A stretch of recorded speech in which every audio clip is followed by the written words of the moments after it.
It's a presentation of Fox Sports. We are Baltimore. We are Detroit. Tigers baseball on Fox Sports Detroit is presented by Bell Tire.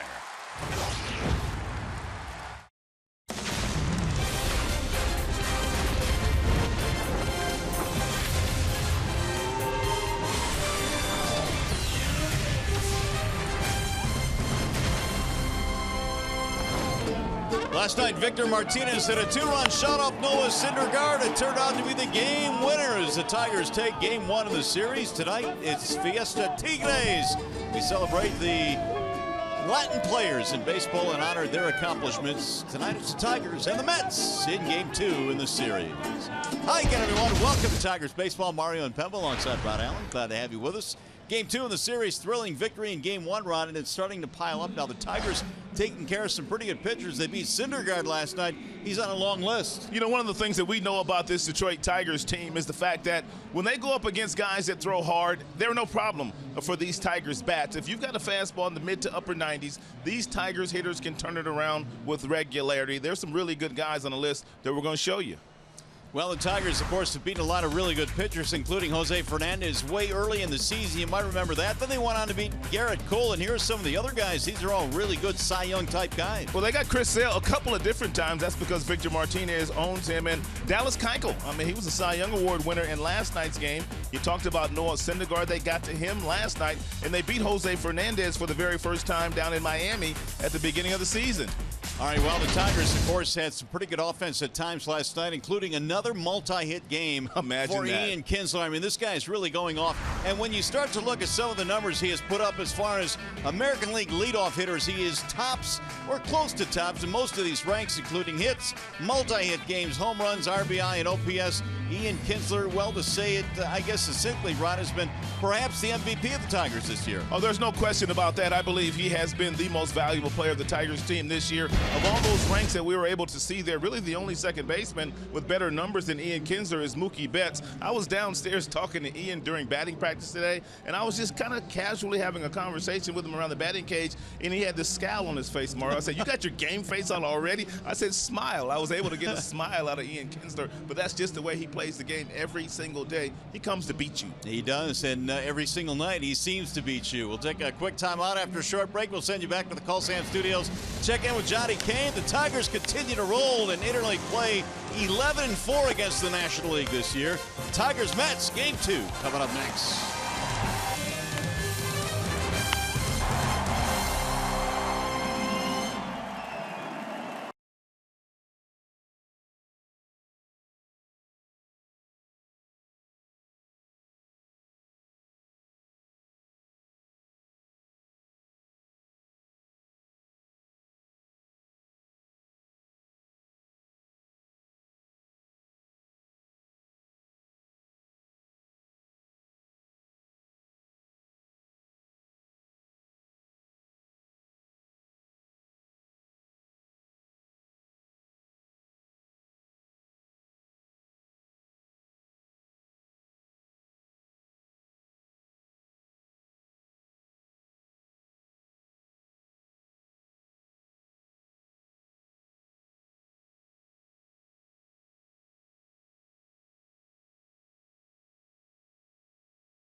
Tigers and the Mets in game 2 of the series. Matt Boyd strolling out to the mound. He'll make the start tonight for the Tigers. He is presented by Family Heating, Cooling, and Electrical. And Matt Boyd pitching some pretty good baseball these days. He's won 2 of his last 3 outings, and when you add in the fact that he beat a pretty good Houston Astros team his last time out, and he did a very nice job against all their left-handed bats. Boyd's been pitching great baseball. Here is the starting 9 he will face tonight, presented by the Metro Detroit Chevy dealers. For Terry Collins' crew tonight, it's going to be Curtis Granderson leading it off, then Ty Kelly and Neil Walker, who has been red hot in his last 10. The newly acquired Jay Bruce in right, followed by Flores and Darno, Johnson, Rivera, and Reynolds, your bottom 3 tonight for the Mets on another perfect night for baseball here in Detroit. Already, even before Curtis Granderson steps into the batter's box, the Tigers employ the shift on Curtis. Granderson last night was 0 for 4 in the opener, had a tough night, couple of strikeouts, and he'll get things going tonight for the Mets. Matt Boyd goes to work, and the first pitch is in for a strike, 0-1. 80 degrees our game time temp tonight. It is absolutely picture perfect. The 0-1 pitch is inside, 1 ball and 1 strike. And Boyd has a fastball that tops out at about 91, every now and then 92 miles an hour. He also has a slider, curveball, and a changeup. Menards brings you the big money encounter. You're talking about the shifts, and most shifts employed this year against batters. Granderson is on that list. He sure is, along with some other really nice left-handed bats. Foul tip into the glove, 2 balls and 2 strikes. And one of the things that Boyd has done a very nice job of lately is, one, elevating the fastball to the left-handed batters, and he hasn't made many mistakes with his breaking ball when they decide to go down and away. That's fouled away. 2-2 the count remains on the former Tiger Granderson. Gotta watch him. He's got leadoff power, to be sure. In fact, Granderson has the franchise lead for the Mets with 24 leadoff home runs. Now the 2-2 again, and he slaps that one in the air deep to left field, but Upton has room. Into the sunlight, he makes the catch, 1 gone. Let's take a look at the Tigers starting defense presented by Beaumont Health. Left to right, you've got Upton. You've got Collins in center field. Once again, Maben still not good to go. JD Martinez back in right. Iglesias, Kinsler up the middle. Castellanos and Cabrera on the corners. And Jared Saltalamacchia is behind the plate. Saltalamacchia catching Boyd here this evening. And there's a strike on the outer edge to Ty Kelly. Kelly did not play in the opener last night, batting just .148 this year in 14 games at the major league level. Swing and a miss. Here's where the Mets really miss Yoenis Cespedes on the disabled list, going up against a left-handed pitcher. Terry Collins did his best to try to find some right-handed bats and to compete tonight against the Tigers left-hander. But when you talk about all the guys that they have on their disabled list, they're clearly not putting out their best team right now. Now it's an all-star team of players that Terry Collins does not have available. The 1-2 bouncing in, 2 balls and 2 strikes on Kelly.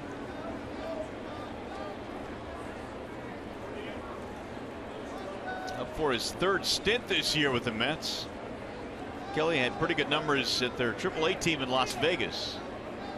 The 2-2 lifted toward right field, slicing. Martinez on the run. It'll drop foul.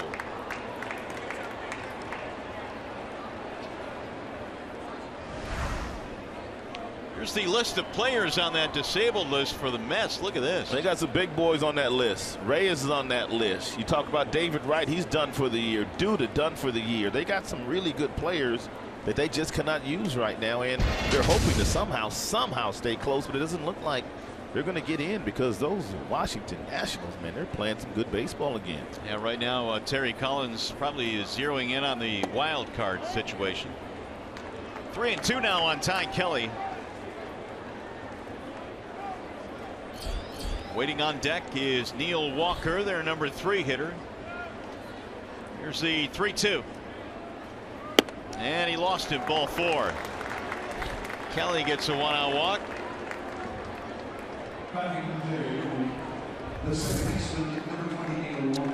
Here's what we were just commenting on. The Washington Nationals have gotten hot again, and they are 9 games in front of the New York Mets, you can see the Miami Marlins. They're 7 in back of the Nationals. Dusty Baker has got those guys playing some real good baseball. Here is Walker batting .265. He has power, 18 home runs, and he'll look at a strike right at the belt. 0-1. 6 of Walker's home runs have come while batting right-handed. 12 have come while batting left-handed. Walker, the former Pittsburgh Pirate. The 0-1. It'll miss inside. 1 ball, 1 strike. And I remember we made a trip to Pittsburgh earlier this year, and to a man, the Pittsburgh Pirates team, they all said they really missed that power bat of Neil Walker in that lineup. He really changed the whole dynamic of that lineup. You see what McCutchen is doing this year. They missed Neil Walker there. Bouncer up the middle and into center field, a base hit. Kelly thought about going to third. Now it's overrun by Collins in center, and Kelly will get to third base.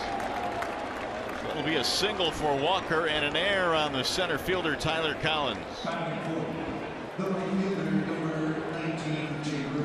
I don't know if Matt Boyd could have gotten this ground ball here off the bat of Walker, but he reached for it, and it looked like to me, Mario, that he thought that Iglesias was there. He kind of reaches for it, but then he pulls his arm back right away, and it looked like he may have been able to reach out and grab it. And if that would have been the case, they would have at least gotten 1 out. But it looked like to me that he thought Iglesias would be standing there, and then Collins overruns the baseball by taking his eye off of it. Well, as a result, now it's a bit of a jam here for Boyd as Jay Bruce stands in. Here's where Boyd has been really good this year. Lefties are not really having much success against the Tiger lefty. And Bruce was having an outstanding year over in the senior circuit, playing for the for the Cincinnati Reds.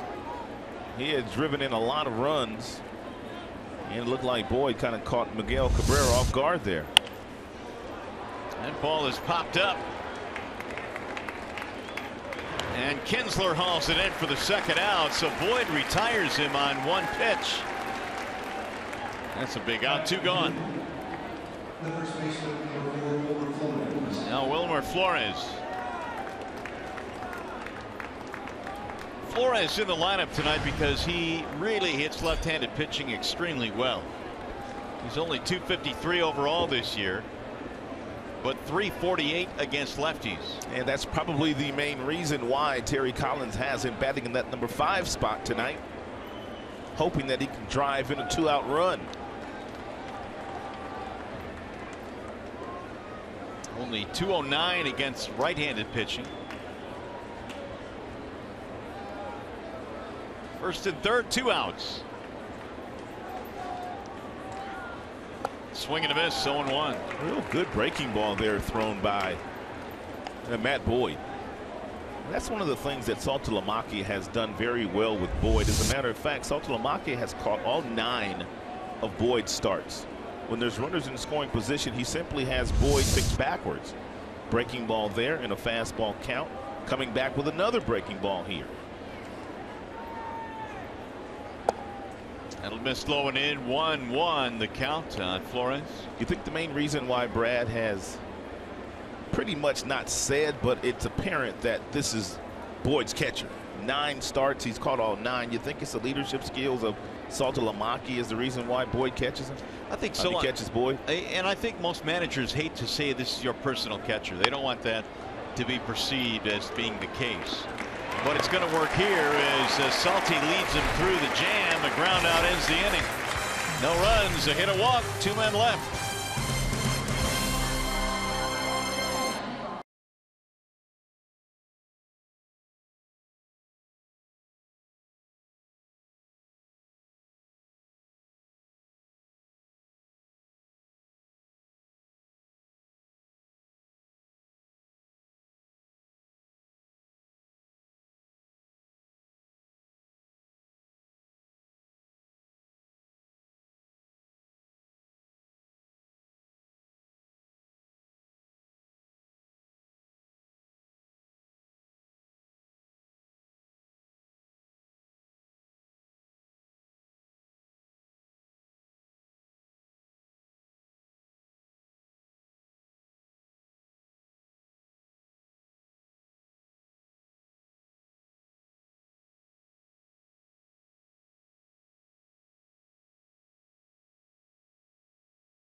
Here come the Tigers now as we go to the bottom of the first. Ian Kinsler will start things off. Tigers starting lineup tonight presented by the Southeast Michigan Ford dealers. It'll be Kinsler, who in 4 games this month is hitting over 400. Then Collins, then Cabrera. V-Mart, the DH. J.D. Martinez in right field. Castellanos at third. Bottom third tonight is Upton, Saltalamacchia, and Iglesias. And they are facing the right-handed offerings of Logan Verrett. And Verrett is pretty much the number 5 starter in the New York Mets rotation because of some injuries, but he's kind of held his own. He's kind of kept him in some games. Not a whole lot of wins this year. Looking for win number 4 here tonight. Not overpowering. The Tigers will be looking to take him right back up the center of the diamond all night long. And now Kinsler stands in to get it rolling here. Ian had a couple of hits last night.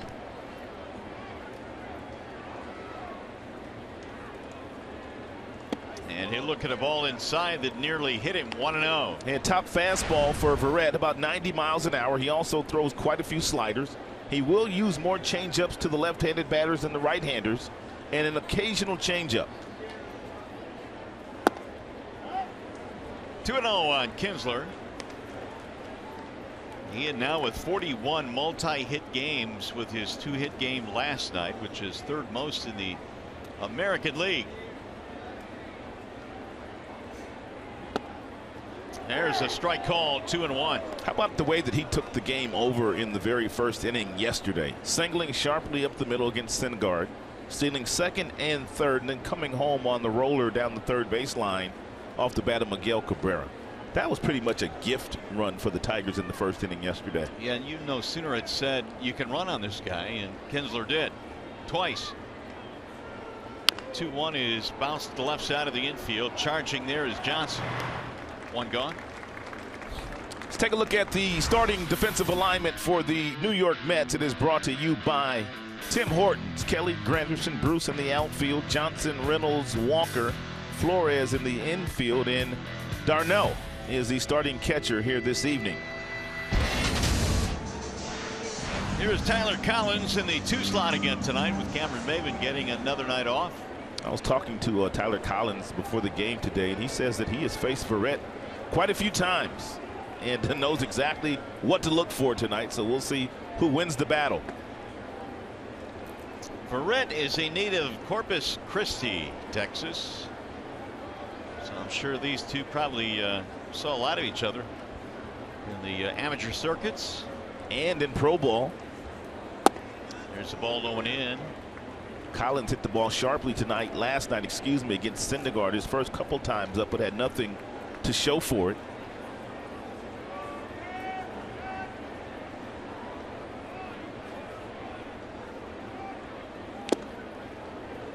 Two balls and 1 strike.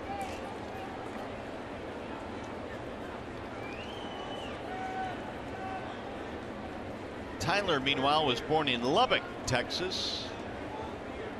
Here's the 2-1 pitch. Outside, 3-1 on Collins. It's been a pretty good run for Tyler since coming back up from the minor leagues. 9 RBIs in the 15 games since being recalled. He looks more comfortable to me right now than I've ever seen him in the big leagues. And he'll take his walk. 1 on, 1 out. We'll bring up Miguel Cabrera. It also brings us to the Bernstein advantage since the All-Star break. Miguel Cabrera against right-handed pitching. How about 404? Oh, he's been killing them. 19 for 47 with 5 homers and 15 RBIs. That 404 is the best average in the American League. And Mickey's got his batting average up to about 310 now. There's about, what, a week ago or so he was under 300? He was. 310, 25 homers. And Cabrera looks at a strike, 0-1. Miguel went through that stretch where you just started to wonder, man, is he wearing down? Is he getting tired? Right. A pained look on his face at times after certain at-bats. Wasn't smiling as much as we're used to Miggy smiling on the baseball field. That's when you can tell Miggy's feeling good. Yep. When he's smiling and having fun and joking with the players, joking with the fans. He wasn't doing any of that. He is now, though. The 0-1. Bouncing ball foul, third base side. 1-2 on Cabrera, who now has hit safely in his last 5 straight games. You see the Tigres across the front of the Tiger jerseys. No, we did not spell the word incorrectly tonight. That's just we get that every time this year. Why is Tiger spelled incorrectly? Oh, so you figured you'd get out ahead of it this time, huh? Get ahead of the curve, Rod. Let's explain it. It's Fiesta Tigres night tonight. So we honor Latin American players and their contributions to the game. And boy, have they made major contributions. Here's the 0-2. Drill to left field. That ball is going to hook and drop and go to the wall. Collins racing to third base. They're going to try and score him. Here comes Tyler to the plate. Here's the throw, and he's safe. Oh, what a slide by Collins, and the Tigers have a 1-0 lead.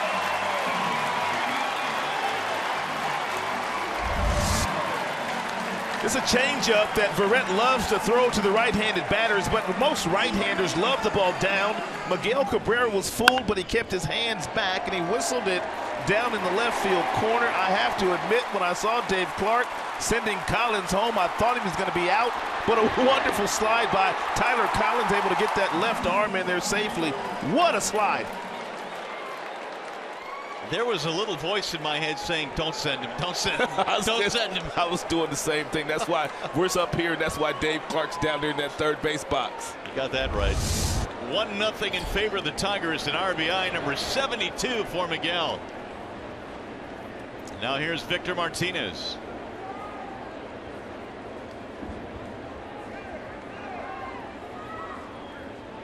Victor looks at a strike on the outside corner. Martinez 7 hits on the homestand. He's batting .301 for the year. We're going to take one more look at that Miguel Cabrera swing in just a second, but what I want to focus on is the fact that when you get on that front foot, if you're still a great hitter, you keep your hands back, and then you're still able to generate some bat speed through the strike zone, and that's what Miguel was able to do on that double down the left field line.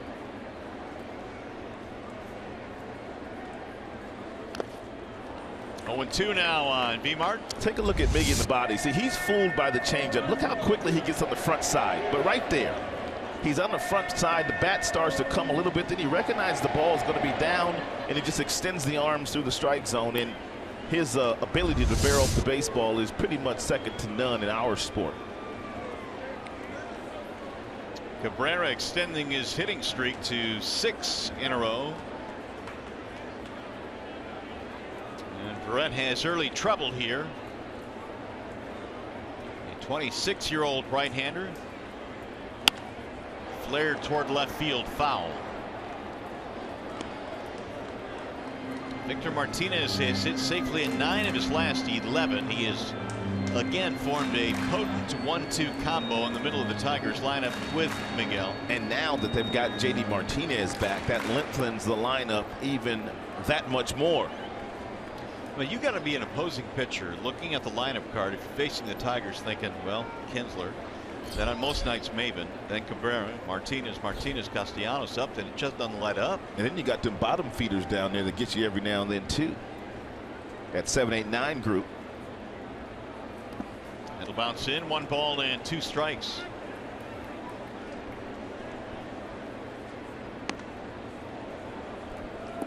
Logan Verrett, originally a 3rd-round pick of the Mets in 2011. He was a prolific, and I mean prolific, high school pitcher. As he was legit. As most guys in the major leagues are, but this guy's numbers were kind of foolish. He was 18-0 with an 0.67 ERA. Oh, those are PlayStation 4 kind of numbers. Yeah, well, we talked about what it must have been like for high schoolers to face Syndergaard last night. And when Verrett was in high school, he was no picnic either. Now the 1-2. Bouncing ball, foul. Victor is going to beat this shift. Yeah, they employed the shift on Victor just as most major league teams do. But with a runner on second base, and you've got Miguel Cabrera on the left side of the infield along with the third baseman, Victor trying to hit something this way, anything that way to drive in the run, because you've got all this congestion on that side of the diamond. Now make me look smart, Victor. Well, he's done that plenty. Let's see if he can do it again.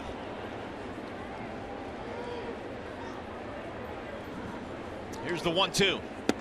high, ball 2. Here's the reason why they play the shift on Victor the way that they do. Even though he's a career 300 hitter and very easily could hit the ball to left field, it's because 33% of the time he puts the ball in play, he hits it right into the teeth of their defense, at least where they're playing right now. Outfield, meanwhile, fairly straight on Martinez.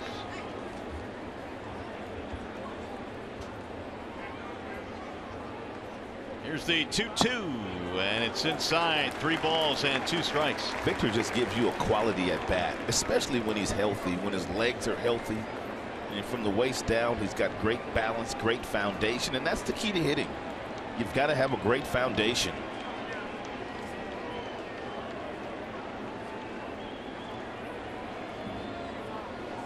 Martinez hits .308 right-handed, .298 left-handed, which is pretty much a microcosm of his career numbers too. Right. 3-2 is on the ground to first, foul. Of all the guys in this Tigers lineup, and they have plenty of outstanding hitters, I would think that Victor, it seems, gives you the biggest fit, don't you think? Yeah. Quality at bat. Doesn't give in. Usually great with 2 strikes. They wore down Noah Syndergaard last night. They made him throw a ton of pitches, and he lasted just 6 innings. But the Mets also kind of wore down Verlander. So, and both guys really had to fight last night, Verlander and Syndergaard.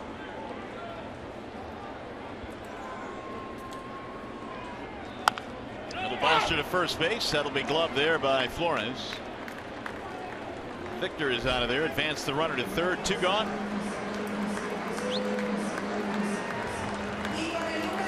So you want to know more about Logan Ferrett, do you? All right, here you go. What you got? Well, he was selected in the 3rd round in 2011 by the Mets, and then picked up by the Orioles in the Rule 5 draft. That's mean he's well liked. Okay. Then he was claimed off waivers by the Rangers in 2014. Liked even more. Okay, but then the Rangers said we don't like you anymore. They DFA'd him. But he made it back home. He made it back to the Mets. He made it back to the house. And here he is. JD now with 2 outs and a runner at third. He'll look at a strike. 0-1. Martinez .295, 13 home runs. 2 more hits in the ball game last night, so the stint on the DL has done nothing to slow him down. That'll bounce in, blocked by Travis d'Arnaud behind the plate. Verrett not afraid to throw his changeup to right-handed batters.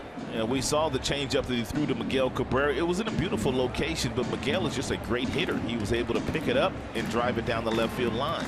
But there are a lot of right-handers that will not use their changeup as frequently as Verrett does to the right-handed batters. Martinez actually offered at that last pitch, even though it bounced in. 0-2 the count. There's another one that is smothered by d'Arnaud.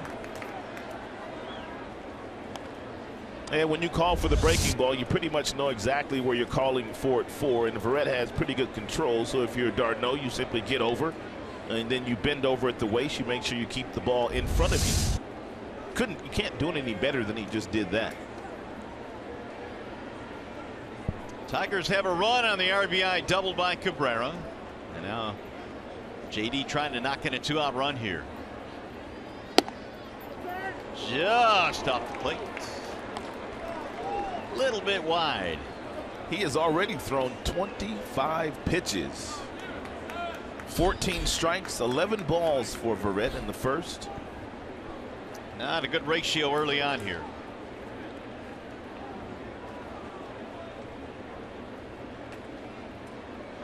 Swing and a miss. He got Martinez to go fishing. Inning over, but the Tigers get a run. Miguel Cabrera hooks a double down the left field line. Collins comes racing home and scores to make it 1-0.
of the first after a walk and a base hit up the middle, then an error by Collins in center field. Runners on first and third. Their most dangerous hitter in the batter's box, Jay Bruce. But we told you Boyd's been doing an outstanding job against left-handers. And then Flores batting fifth today, hitting about .348 against left-handers. He harmlessly grounded out to Ian Kinsler to end the first half of the first inning.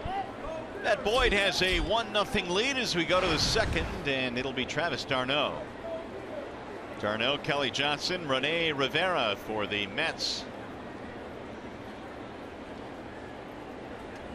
d'Arnaud swings and misses. 1 ball and 1 strike on the Mets catcher, who was acquired along with Noah Syndergaard, last night's starting pitcher, in that deal for R.A. Dickey a couple of years ago with the Toronto Blue Jays.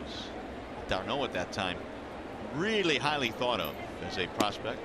A little bit high, 2-1. Originally drafted by the Phillies. He's been involved really in a couple of big trades. Right. Involved in the Halladay trade too. He was. A 2-1. I don't know how to take that. I mean, I don't think you don't ever want to be traded, but when you're going the other way in big name trades, that's kind of a positive. Yes, because you're a huge prospect and those other teams really want you. Popped up. This will head back to the seats. 3-2.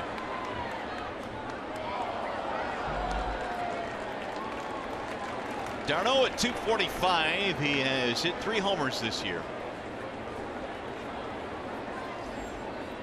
He hit 16 of them last year. Boyd now with the 3-2.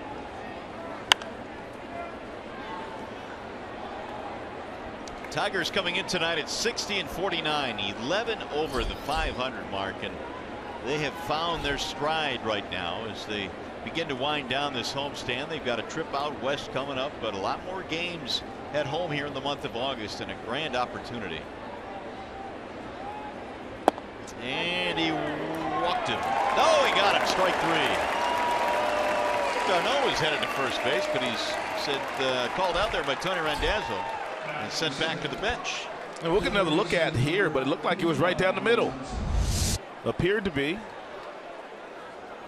I guess d'Arnaud thought it might have been low, but Fox Tracks said it was right at the bottom of the zone. It's a nice job by Saltalamacchia, ever so slightly pulling that ball back up into the strike zone to get that call from Tony Randazzo. Kelly Johnson stands in. Homer in the ball game last night off Verlander. There's a strike on the outer edge, 0-2. There's got to be a threshold where umpires are basically, they might give you a pitch frame, but you really can't pull it back too much. Oh no, you can't. Not too far. You can't insult their intelligence. And some umpires will tell you that as well. I mean, with a good catch frame, or the good catchers that can really frame and keep balls in the strike zone and keep their wrists stiff and keep it right there for the home plate umpire to get a good look. Well, they may be able to steal you a couple of strikes a game. There's a slow roller back up the middle. Kinsler on the move. He'll backhand it. Ooh, and he got it by a step, no more than that. Check this out, Mario. The Tigers are coming, and they're chasing down the Cleveland Indians. Take a look at the Indians since the All-Star break and the Tigers since the All-Star break. The run differential. Everything is pretty much even except in the pitching department. And you and I were having a conversation today. We were talking about Yan Gomes, who's now been on the disabled list for about 17 games, and the Tribe's ERA is a full 2 runs higher when Yan Gomes is not catching. So really that coincides with their slide at the time he went on the DL. Well, do you think they were trying to get Lucroy more for his ability to handle the staff or the bat, or both? I think it was more for the staff, but when you have a bat like that, a guy that's made an all-star team, that just gives you more protection for some of the other guys in the lineup like Napoli and Santana, but they clearly miss Yan Gomes. 2 runs, that's a lot of runs. Yeah, I mean, a 1-run differential is huge, but when you're talking about 2 runs. And that's one of the reasons why the Tigers have been able to close the gap. Their pitching staff has really struggled, and 4 of their last 6 games, they've given up 10 runs or more. Now, Cleveland did win today. They beat the Yankees behind Corey Kluber. And Andrew Miller came on to save that ball game for them. But it's going to be a fun race. Here's the 2-1 to Rivera. Swing and a miss. That's a real nice changeup there thrown to Rivera, who was obviously sitting on a fastball. And I just love the way that Saltalamacchia is able to lead Boyd. It's not a greatly located pitch, but just the fact that it's 78 miles an hour. We'll get back into the seats. 2-2. Boyd allowed a walk and a single in the first, but pitched out of a first and third 1-out jam. And Matt trying to get him 1-2-3 here in the second.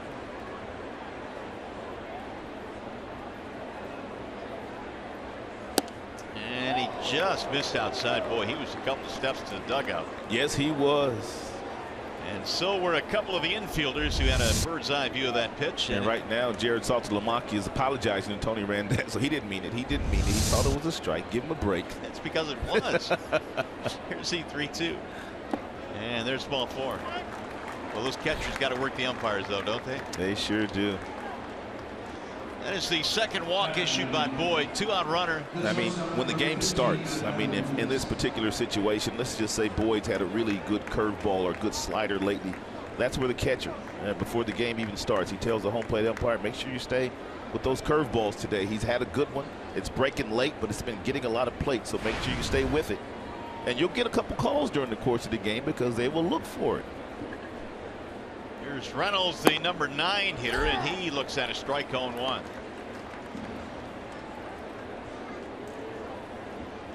Matt Reynolds, 224, was 0 for 3 in last night's game. This is a scuffling offense, to say the least. I mean, when you look up and down at some of their numbers, they just don't have a whole lot of guys doing a whole lot. 267 is their top batting average. Jay Bruce batting 259, but he does have a lot of power. He's driven in a bunch of runs. Well, they came into the series last in the National League with a 238 average. Ooh. So they've been riding their pitching staff. There's a ball high, 1-2 the count. And you can only ride those guys so long. Yeah, I agree. I mean, their bullpen's been good, numerically, at least by the numbers they have been, and they've got a lot of talent in that rotation. DeGrom, we'll see him tomorrow. Saw Syndergaard last night. He looks like he's got his game face on already tonight. Fouled back out of play. 1-2 the count stays. Sitting in that same spot last night was DeGrom. He was a former infielder, wasn't he, DeGrom? Former shortstop. Yeah. But he had too much hair. It got in his way, so they had to make him unhitty. So he's got a lot of bullets left in that arm. Yeah, no doubt. Here's the 1-2. Grounded foul. Tigers wrap up the series tomorrow, and then it's on to Seattle. Curtis Granderson waiting on deck. Tigers got a run in the first on the RBI double by Miguel Cabrera.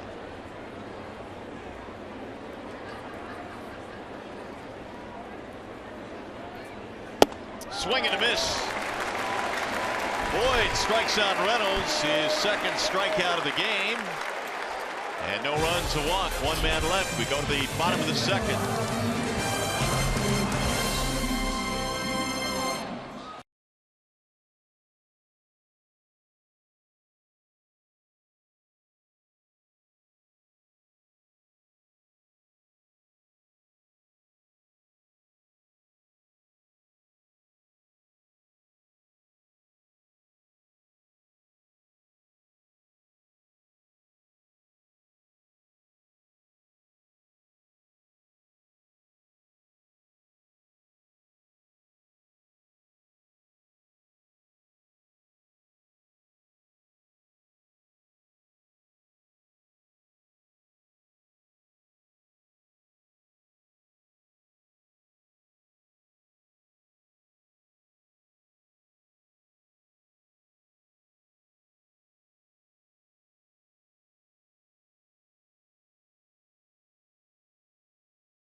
Detroit is brought to you by Comerica Bank. Raise your expectations of what a bank can be when it's time. Come to Comerica.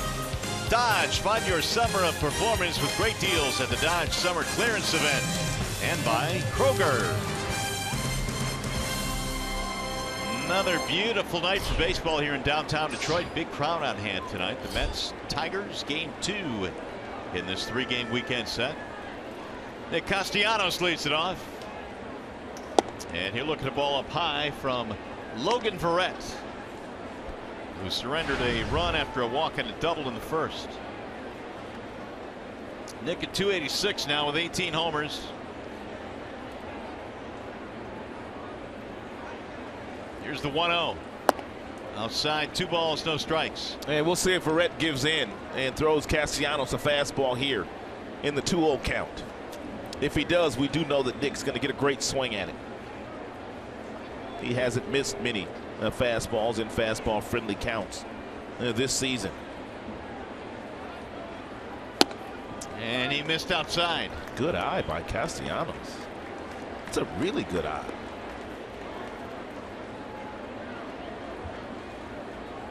.3-0. It's part of what Brad has said over and over this year. He's swinging more at strikes than he was last year. And he'll take one there on the outer edge. 3 balls, 1 strike on Castellanos. Justin Upton waiting on deck, and then Jared Saltalamacchia.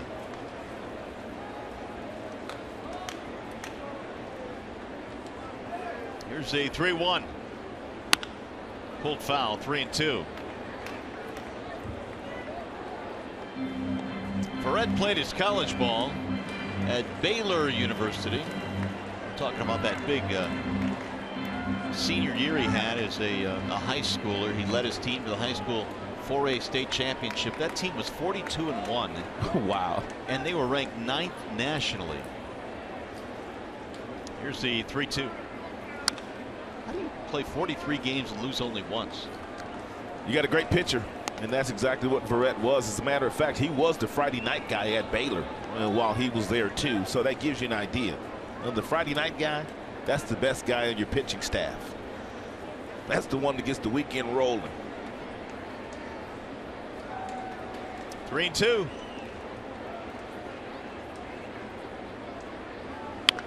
Pulled foul again by Castellanos.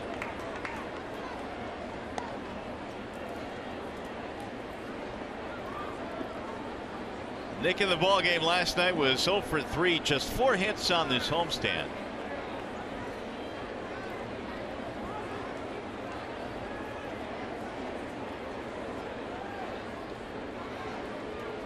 Again, the 3-2.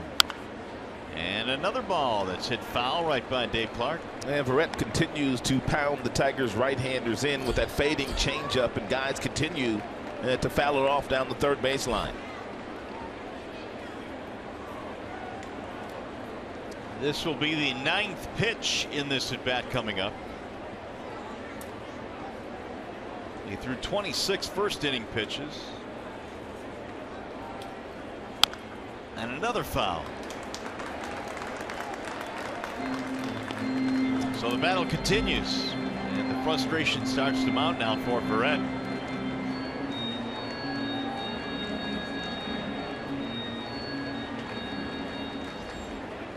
Castellanos came into this game batting .319 against right-handed pitching. He has been among the best in the American League in that category.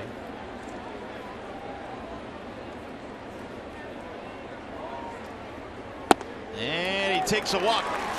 That's a really good at bat to get it started here in the second. Second walk for Verrett. By the way, stay tuned to Tigers Live following the game. We select the Fox Sports Detroit Tigers player of the game, presented by McDonald's. Stop by for your breakfast favorites, now being served all day. All right, Rod, who you got? I'm going to take Matt Boyd today. Good selection. How about you? I'll go with this guy right here, Upton. Ooh, Jay Up. Jay Up. Feeling it. He's got my vote. Okay. Gonna hit one out right here. Watch it. Ball 1. Oh, he's got the show shoes on. Oh. That's why you chose him. That's exactly right. Them puppies is bright white. Huh? Those got to be brand new, literally out of the box. Yeah, white bottom and everything. I think it helps you run faster too. Everybody got to get a pair of white shoes for the summer. I agree. Got to have at least one white pair of shoes for the summer. 2-0, and now that'll bring Darno out to the mound.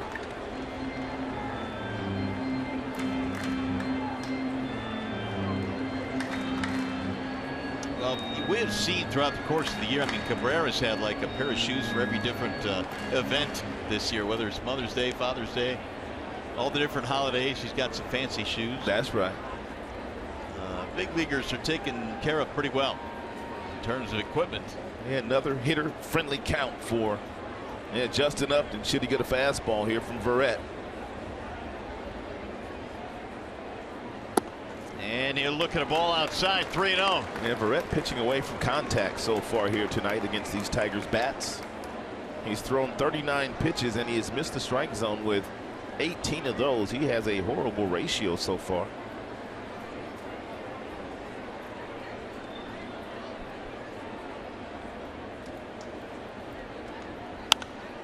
Popped him up. First base side. Let's see if there's room. To the dugout. It's back out of play. Darno reached in there.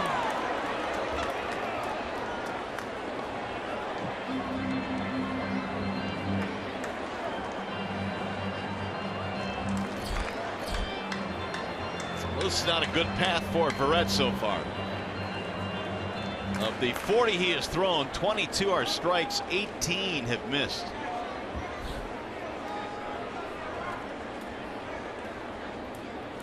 Upton waiting on a 3-1. Runner goes. That's in the air, foul, back out of play. Well, if Castellanos was on the move on the 3-1 pitch, more than likely he will be on the move again there on the 3-2 pitch coming to Justin Upton. Don't know for sure. I know there was a time at the beginning of the year when you would not have ran in this situation because Justin was swinging and missing a lot. Oh yeah, he really was. So the strikeouts were really piling up early in the year, but things have leveled off here. Yeah, he has since cut the strikeouts down, so therefore we might see Castellanos take off again. He's going to hold, and it's a ground ball to short.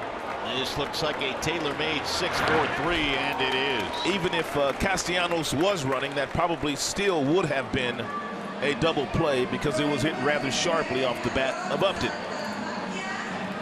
2 gone here in the second, and now Saltalamacchia will step in. Tigers grabbed a 1-0 lead in the first on a walk to Collins, a double by Cabrera.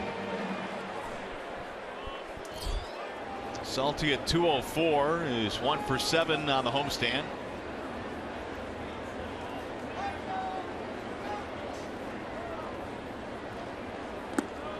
Ball 1.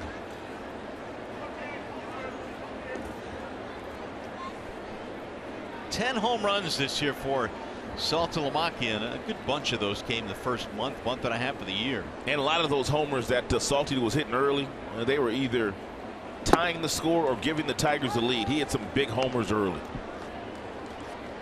The big home run, the opening series of the season in Miami, then that huge grand slam in Pittsburgh. That was his 100th career homer, wasn't it? It was. And the one in Miami was off Jose Fernandez. Then he hit a big pinch hit home run in Chicago just a couple of weeks ago.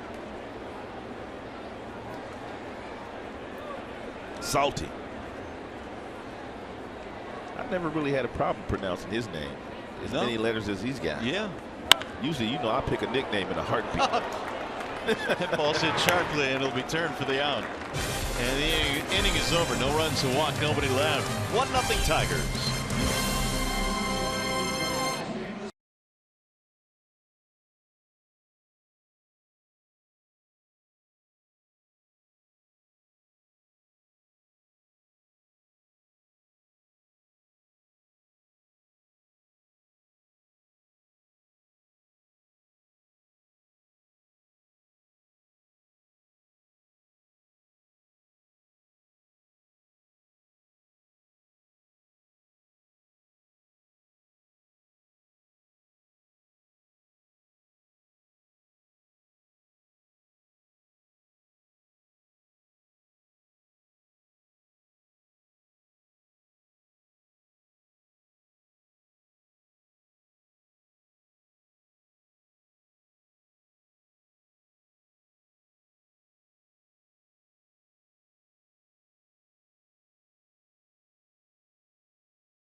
mention, the Indians already used Andrew Miller in several different positions. Terry Francona's not messing around. Whenever he feels like the game is on the line and he's got Miller in that bullpen, he's going to go get him. Got a shiny new toy now, it looks like. Yeah, he proved that a couple of days ago. He pitched 2 innings. He came in the 6th to hold on to a lead. Granderson pounds it back out of play. 1 ball, 1 strike on Curtis. We were talking about Upton shoes. How about Curtis? He's got his grandkids foundation name on his shoes. Here's the 1-1. Lifted in the air toward left center field. Collins cruising over. He's under it. And 1 away. By the way, how was your camp earlier today? It was nice. It was really nice because Curtis came back for one and gave back to the community that he once was a part of. And Mario, he pretty much held court all day long, along with Cameron Maben. Simo was out there contributing as well. I also chipped in, but it was just fun to see all the kids and all the kids having fun out there and all the parents. It was a wonderful time. It really was a good time. In the air to right field, long run for JD. He'll get there, and there are 2 gone now. And it was really made possible by Granderson and his grandkids foundation. He had a bunch of people that drove down from Chicago, and they pretty much helped out with the camp. He did, man. He's got a lot of people that really support him, and what a better guy to support. I mean, you were talking about it yesterday. Didn't he pony up for the baseball stadium at his alma mater? Right. At the Illinois Chicago. Of course, Cam Maben was there as well, and he gave of his time today. Oh, he's a fan favorite, too. They absolutely love Cameron Maben here in the Motor City. Here is Neil Walker now with 2 outs. And there's the ball outside. What amazes me about Curtis Granderson is he doesn't even play here in Detroit anymore. And it's the first time he's been back in a while, and so he wanted to give back. That's fascinating. It really is. He carved out a real nice niche here when he spent about, what, 7 years here? A little over 6. I mean, he's a double major in business. He got that in 3 years. He was riding the buses in the minor leagues, and he was still getting his degrees in college. How about that? Yeah, well, a special guy. Here's the 1-1. You know, when he was here, we had a chance to meet his parents on many occasions, and you know why he is how he is. Yeah, that's right. And they were there today as well at the camp helping out. He's a good Tiger. Hit over 100 home runs, a bunch of steals. He was an all-star in 2009. It'll bounce in. 2 balls and 2 strikes. Granderson, maybe his best year with the Tigers was the 2007 season. And you can see he was a great 2-way player, but he had 20 doubles, 20 triples, 20 homers, 20 steals. I mean, that's putting it together. Right. So a ball high and away. 3-2 now the count on Walker.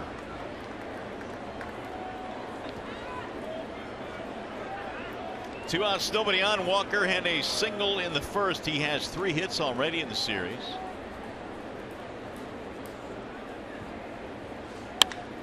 Hammered to center field. Collins on the move. Death Valley out there. And it's going to swallow that one up. 1-2-3 inning for Matt Boyd.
of the third tonight here at Comerica Park. And the Tigers have their number 9 hitter leading it off. It'll be Jose Iglesias, Ian Kinsler, and Tyler Collins against Logan Verrett. Had a walk in the second, but got a double play ball. Iglesias was 0 for 3 last night in the opener. And Iggy looks at a strike down the middle, 0-1.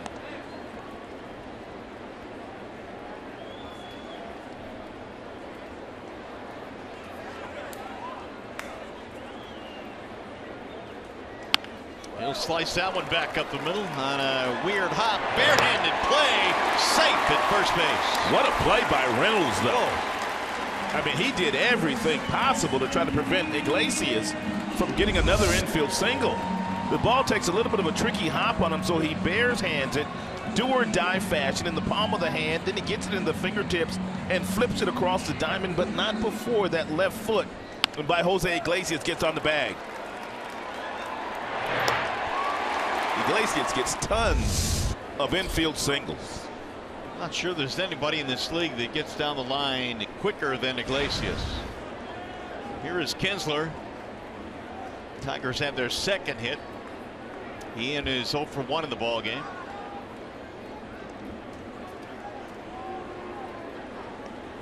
Iglesias will steal occasionally 5 stolen bases this year.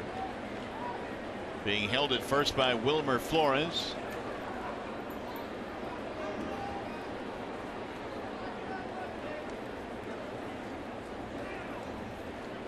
Ooh, he shows bunt. A little bit outside, 1-0. You can run on this combination right here. And Darno has not been very good this year, although the pitchers, and they have to shoulder some of the blame when the numbers are that poor. The Mets pitchers must not be giving him much time to throw. Runner goes. Here comes a throw from Darno. The tying, not in time. But if you're the Tigers, you don't care.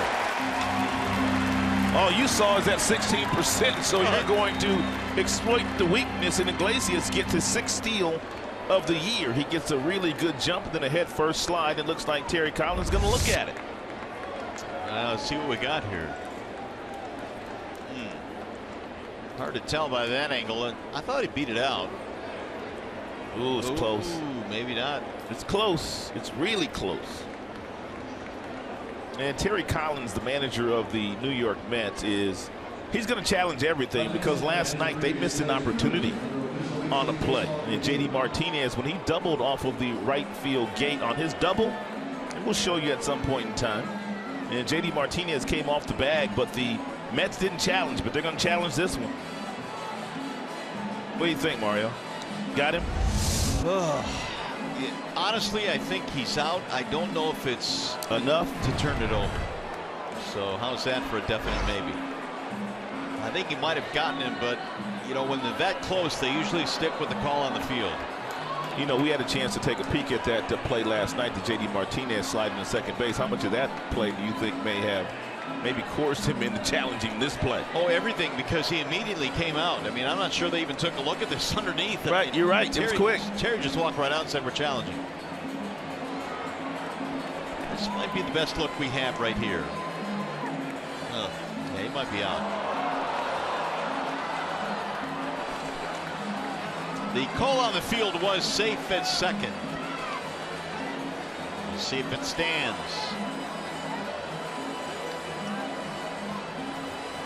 Here's your decision. Out.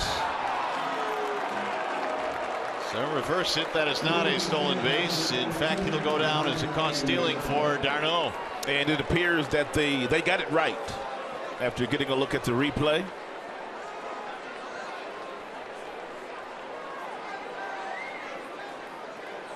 Base is empty now for Kinsler. 1 ball, 1 strike to count. Ian swings and misses. 1-2.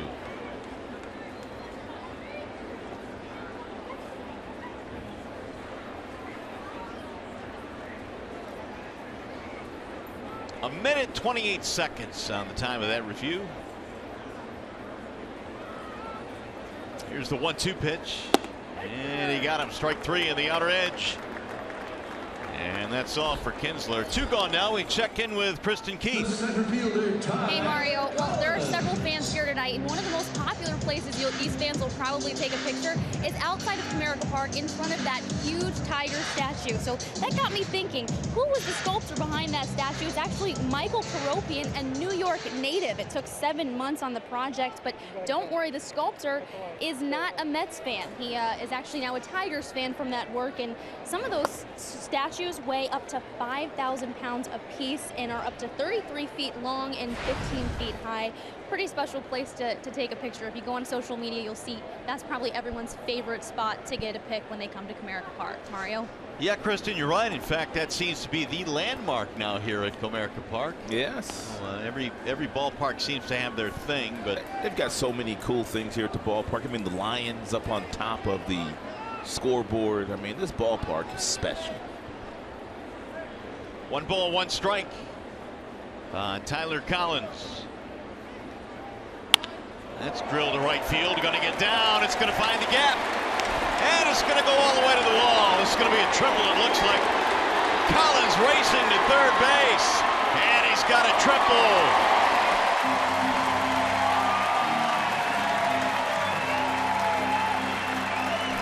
If you weren't with us, Collins' first at bat today, I told you that Collins played against Verrett as amateurs. He's played against him as a pro, and he said he knew exactly what Verrett would try to do to him today, and he was going to have some success. That was a hanging breaking ball that was up at the eyes of Collins, and he turned on it. And as soon as he got into that gap out there, he knew he was going to get a triple. He didn't even need the help of the third base coach, Dave Clark.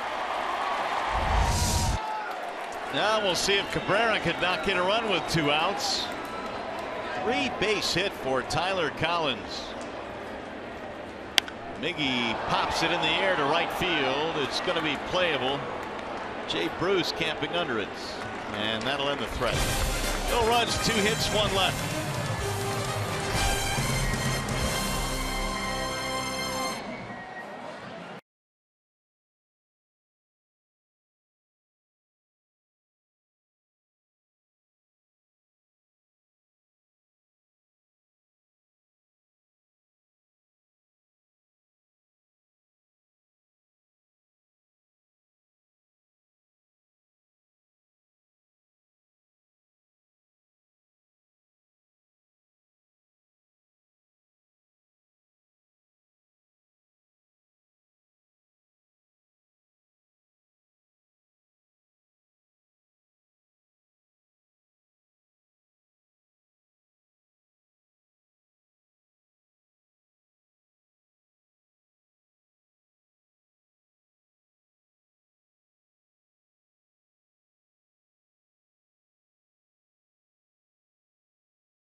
The lead as we go to the top of the 4th inning, and it is time now for T-Mobile's greater coverage of baseball.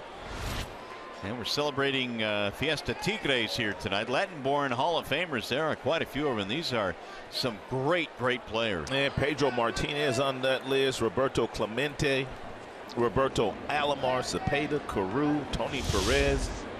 The Latin influence in the game the last 25, 30 years has been enormous. And then look at all the great Latin players playing today. Miguel Cabrera, David Ortiz, just to name a couple. Jay Bruce looks at a strike. Well, do you have an all-time favorite Latin-born player, Mario? You know what? I would say I was really young at the time, but Roberto Clemente of the Pirates, when I was really young, I really loved watching him play on TV, obviously. But, you know, even really in recent history here for the Tigers, right? Guys like Polanco and guys like Maglio and Guillen, I mean, they were really good players. And Pudge Rodriguez, of course. So. Yes. Omar Vizquel. Vizquel, another one. That'll bounce in. 2 balls, 2 strikes. Can you narrow it down to one? There were so many, man, but I was a huge fan of the Big Red Machine. I loved, don't get me wrong, Roberto Clemente. Absolutely loved him. Probably my all-time favorite. But I just loved watching Davey Concepcion play shortstop for the Cincinnati Reds when they were relevant, when they were winning world championships. I mean, because they had bench, they had a lot of guys. That ball's hit well. Collins on the run, still going back. Ooh. And look at that ball hit by Jay Bruce, way out of here in right center field. Ooh, Bruce. He hit that ball a long, long way to tie this game. That's his second home run with his new team. We don't see many go over the out-of-town scoreboard, especially when it's a left-hander going up against another left-hander. But he left that fastball right over the heart of the plate. And Jay Bruce, he absolutely killed it. Look at the balance.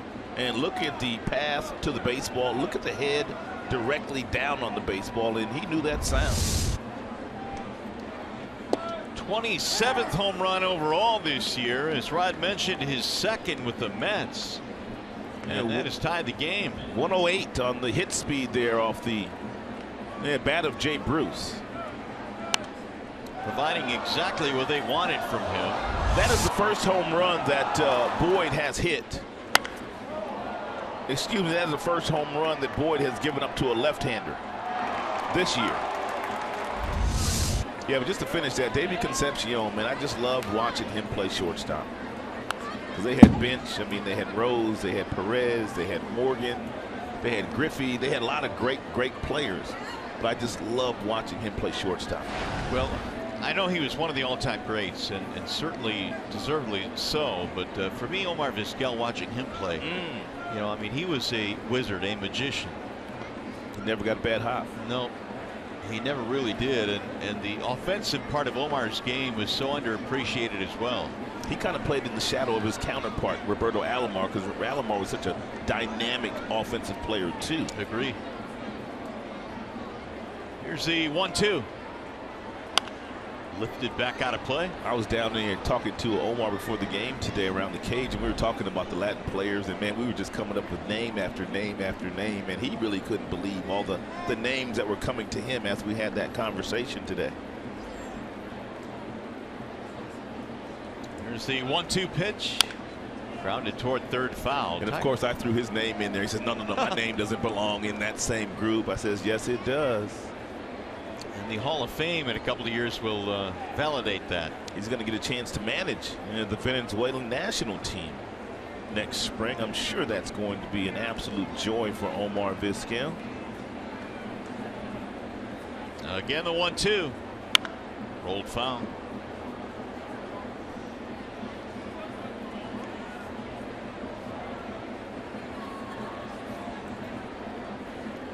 Leadoff home run by Bruce here has tied the ball game up.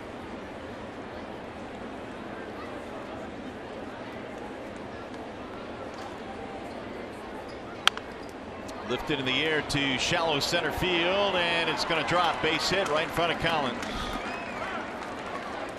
One on, nobody out. Let's check back in with Kristen Keith. Mario, one of the things I noticed earlier when I went into the Mets clubhouse earlier today was the fact they've got this championship belt. It looks like a WWE championship title belt, and it's pretty cool. And it was hanging in the locker of Jay Bruce, and that's because he hit that 3-run homer on Thursday to help his team win over the Yankees, get that 4-1 win. Well, he just hit another home run tonight. But the thing is, to win that belt, they actually have to win the game. So he might not hold on to it. The thing is, if they win, it's given out by Curtis Granderson to the player that they think performed the best in that win. So if he's going to get it, they're going to have to get the win. But hopefully the Tigers will pull through. Mario? These guys will do anything, won't they, Rod? It's amazing. It's amazing how much fun these guys have in the clubhouse after a game, after a win. I mean, it is hard to get wins in the major leagues, and when you get them, these guys, man, they celebrate. I walked in there and we actually took a look at that belt today, which was hanging in the locker, and I'm thinking, where's Hulk Hogan? I saw the picture that they tweeted out a couple of days ago after he hit his first home run as a Met. Popped up to the third base side. It's going to be Castellanos. Darno is out. Here is the home run that Jay Bruce hit on Thursday, and this came against the New York Yankees.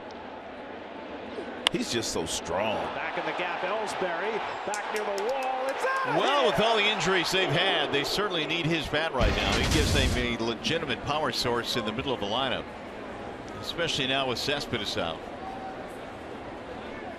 Here's Kelly Johnson.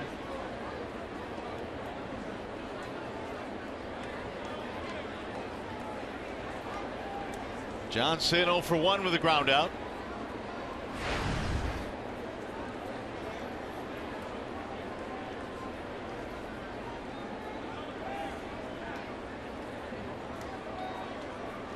Swing and a miss out in front. Outstanding breaking ball.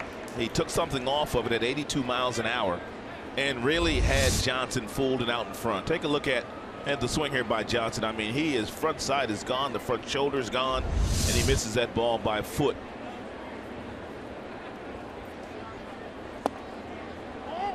Inside 1-1. Boyd acquired last year along with Daniel Norris and the David Price deal, and I was talking to Boyd in Chicago recently about that deal and asked him if there was any other extra pressure on him because he was involved in a deal for David Price. And he said not really. I mean, the only pressure that I guess there is coming to a new organization, trying to reprove yourself. But he said, I never really thought about the fact that I was traded for Price.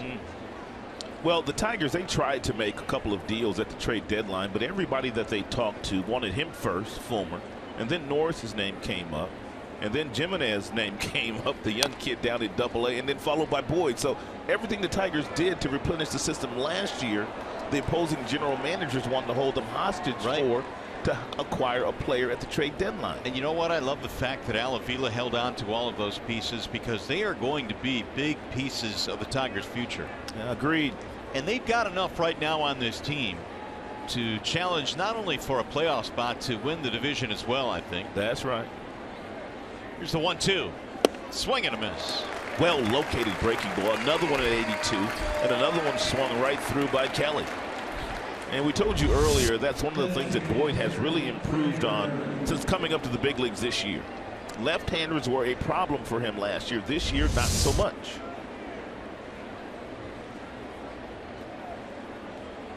Last 4 games, last 4 starts for Matt Boyd, a 2.21 ERA. And if you weren't with us a couple of innings ago, we told you that Jared Saltalamacchia has caught every single one of Boyd's starts this year.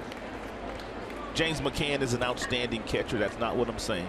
But this is the one time that as a manager you can get one guy who being your backup catcher to maybe follow one guy all season long. You know this is going to be your day. The 0-1. Swing and a miss. And they just happen to work very well together. A lot of times you'll see that with knuckleball pitchers where they have a certain catcher that can handle the knuckleball, but there seems to be a chemistry here that Brad wants to stay with these two.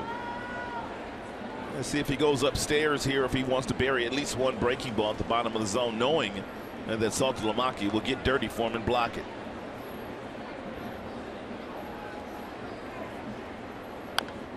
Rolled foul. Rene Rivera, the batter. He walked in his first at bat.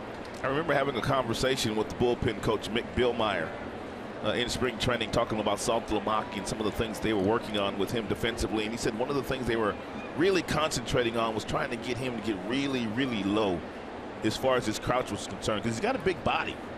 But they want him to get as low as possible, and he's done a pretty nice job at trying to do that.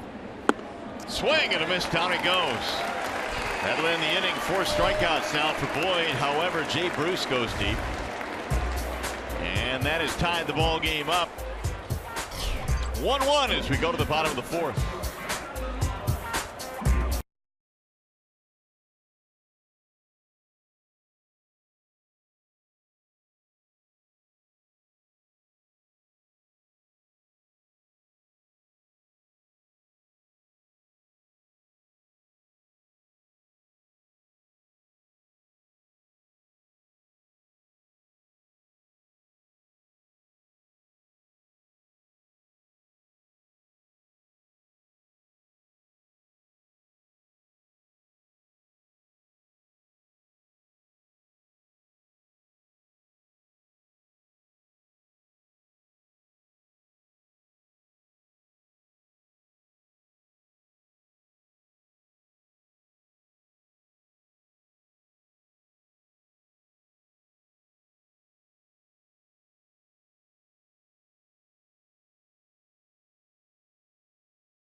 home run by Jay Bruce has tied this one up. It'll be Victor Martinez to get it started out for the Tigers. Victor, then JD, and then Nick Castellanos. Logan Verrett goes back to the hill. Infield playing the shift to the right side. And a bouncer foul to first base. 0-1 on Victor. Mario, I wanted to go back to this at-bat that Victor had last night against Noah Syndergaard when he hit the home run. Victor's looking for a fastball at about 98 miles an hour away from him.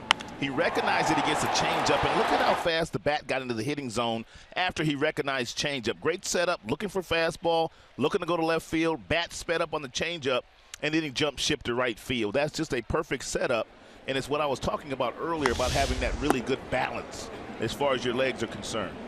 That was his 19th home run of the year. It was a big one. There's no way he was looking to pull a fastball from Syndergaard, not at 98 miles an hour, but right. the speed of the pitch and the recognition of the changeup allowed him to get the bat out in front, and the rest just was done with the wrist and real good hand-eye coordination. Here's the 1-1. Ooh, nice change piece. Here's a question. We talk about great hitters, and certainly Miguel Cabrera is involved in that conversation. Victor Martinez goes on and on, but everybody talks about the hand-eye coordination. But you mentioned something, pitch recognition, which is also a big part of it, right? And it also helps because you've got that balance. You saw he was ready to coil. He recognized the changeup, then he stride, and then he went forward with the hands. But you're absolutely right. It's all about recognizing pitch and then being able to barrel it up. Ooh, he barreled that one up, hooking down the line, fair ball up against the wall. He's a bad boy. Martinez on his way to second, and the throw is going to be late. Double for Victor. This is pretty much a microcosm of last night. Verrett doesn't have a 98-mile-per-hour fastball, but he'd already thrown Victor one changeup. So Victor has already seen this pitch, but take a look at the bat knob and how it gets to the ball.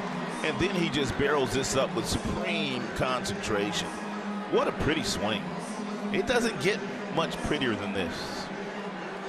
Oh, my goodness. He could do it. And, boy, when he is healthy, he is as good as anybody in the league. The last couple of years when Victor was battling some injuries, you could tell he just wasn't himself. He didn't have his legs underneath him. He was lunging at everything, and he was swinging with all arms. Now JD Martinez, who struck out in the first. And JD Martinez looking to drive something in the right center field gap to either score Victor Martinez or at least get him to third if he doesn't find that gap. Tigers now have 4 hits in this game. Just about every pitch that Verrett has thrown to the right-handed hitters that have been fastballs have been away. Some of his changeup to faded inside to the right-handed batters, but he hasn't thrown many fastballs inside.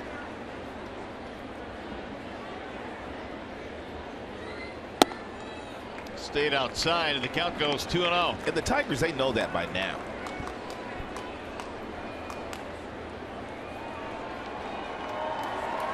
JD 5 for 10 on the homestand after returning from the disabled list. Didn't spend a whole lot of time down in the minor leagues rehabbing.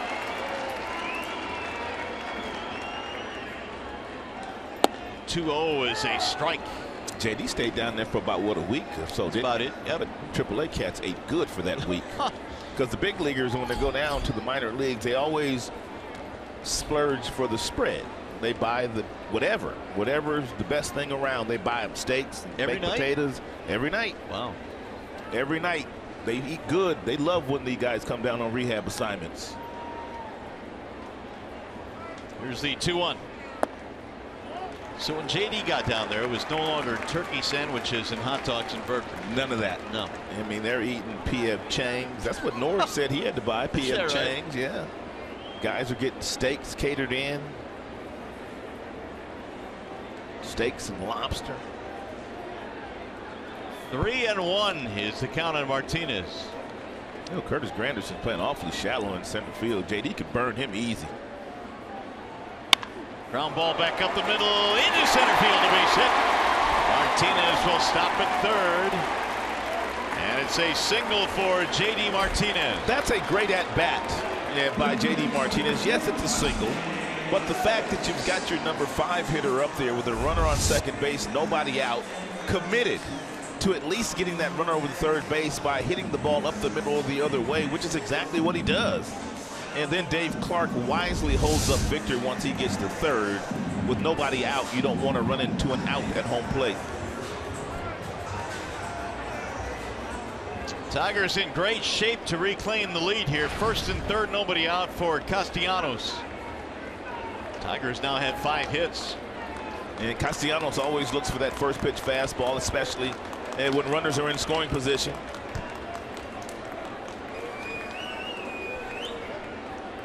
Nick with 58 RBIs this year.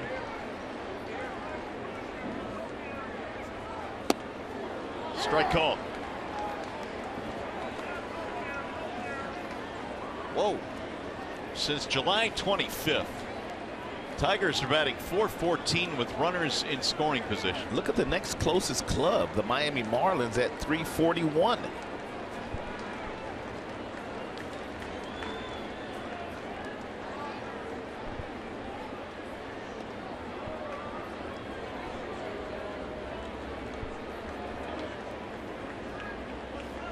Nick had himself a walk in his first at bat. It was a lengthy at bat, too.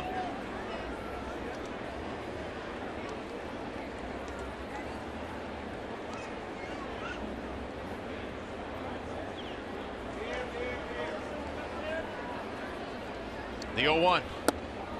Now it's 0-2 on Castellanos. This year, Verretta's been better as a reliever in terms of his ERA. The earned run average is 2.81 when he comes out of the bullpen. He looks to have the kind of stuff, Mario, that plays one time through the lineup. Right. But the second and third time through the lineup, after the team has gotten a look at him, it seems like he gives up quite a few hits. That may be one of the reasons why he has been so effective and while pitching short stints out of the bullpen. Outside, 1 ball, 2 strikes. Mentioning he was a great athlete, obviously, in high school. He also graduated high school magna cum laude. What is that? It means his grade point average was much higher than yours or mine. I guess so. Smart cat. Goodness gracious. 1-2. I thought valedictorian was like something big. Well, that's big. But this is graduating with honors. Your GPA, if it's at a certain point, will be, I think, summa cum laude is the highest you can go, then magna cum laude, and then cum laude. Was Baylor known as a highly academic school? I'm not sure. I don't know. I know very little about Baylor, but I'm sure it was. Well, this is high school, though. I'm talking about high school, not college. Well, he got into Baylor, though. He got into Baylor, correct. 1-2. Oh, Castellanos hit by the pitch. That's the first fastball he's thrown inside. He clips Castellanos. Man, Nick's in some pain right now. He'll flip the elbow guard off and go skipping to first base.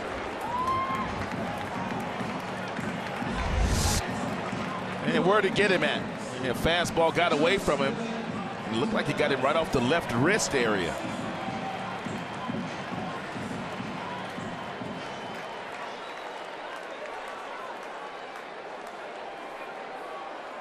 Exactly.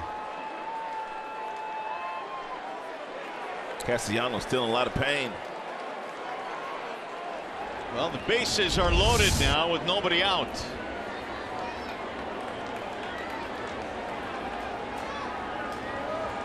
It's the third time that Castellanos has been hit by a pitch this year.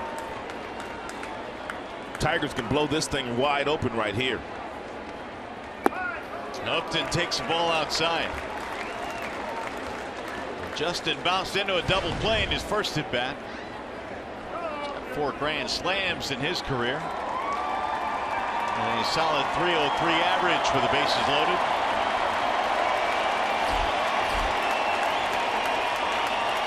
Red is up to 70 now.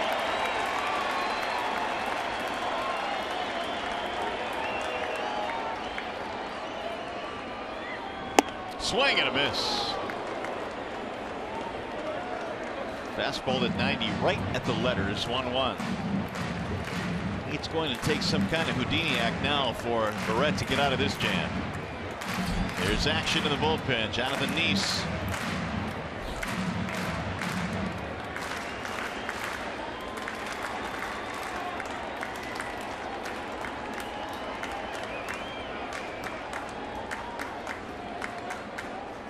Now the 1-1.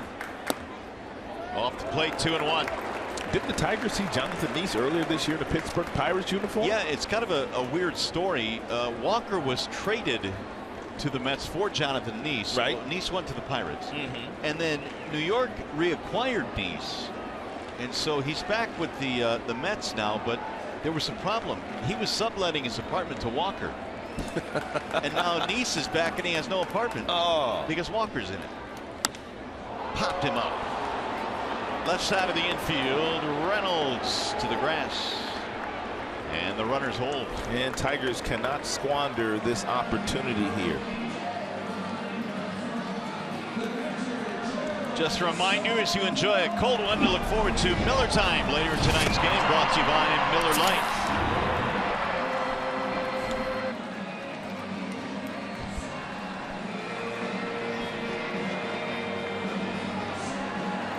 Now, looks like Darno is doing some adjusting to his equipment.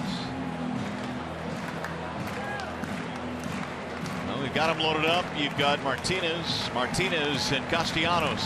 And they are going to shift on Saltalamacchia. The shortstop Reynolds is directly behind the second base bag.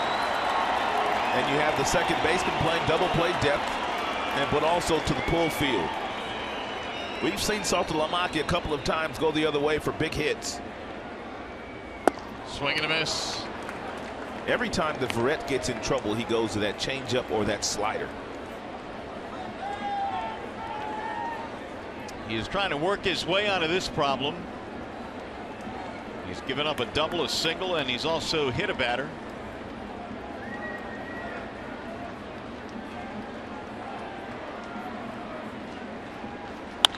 And hooked right by the first baseman, Flores, into right. Martinez scores. JD right behind him. He will score. 2-run signal for Saltalamacchia. 3-1 Tigers.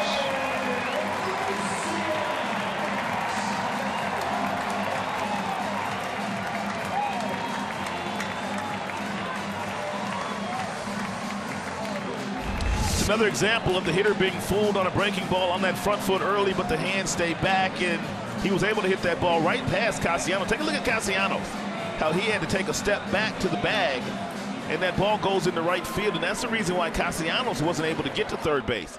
If Castellanos doesn't have to do that, he's on third base, but it's a nice job here by Saltalamacchia driving in a couple of big runs. RBIs 32 and 33. Matt Boyd has a lead again. We were talking about this the last time that Saltalamacchia was up. A lot of his big hits have been home runs to either tie the game or give the Tigers a lead, and that's exactly what he does there.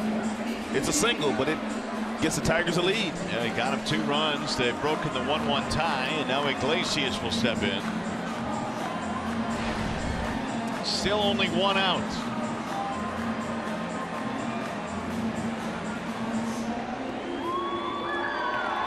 The Indians won today. Earlier this afternoon, they beat the Yankees. Tigers trying to stay 2 back.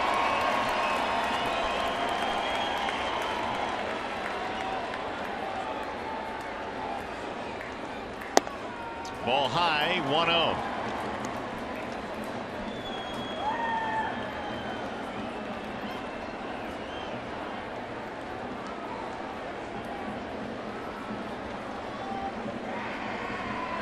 Iglesias, an infield single, was caught stealing. That was back in the 3rd. Outside, 2 balls and no strikes. Is it just me, or does it appear that Verrett has been behind just about every single Tigers hitter that has gone up to the plate here today? No, I don't think it's just you. I think it's fact. I mean, several 2-0 counts, 3-0 counts, 2-1 counts.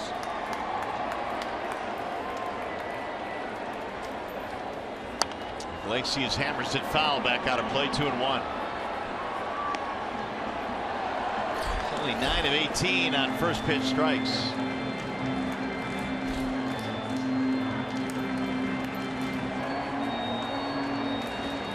Jam-packed house, loving it tonight. Tigers have broken the tie with a 2-run 4th and maybe more. Standing room only is full too. Might be a sellout tonight. Here's the 2-1. Low, 3 balls and 1 strike.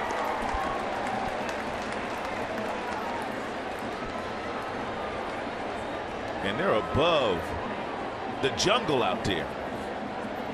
Above the New Amsterdam 416. That's your favorite spot. Yeah, we got to go back out there.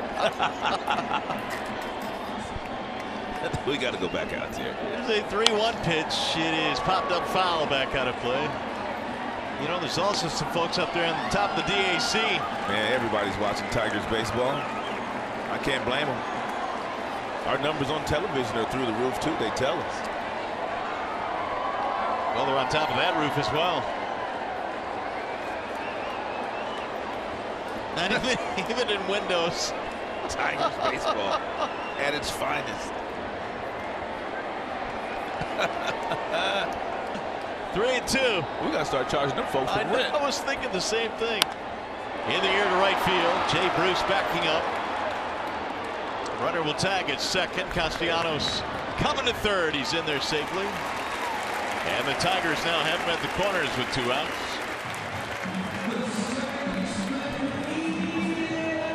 That'll bring up Ian Kinsler.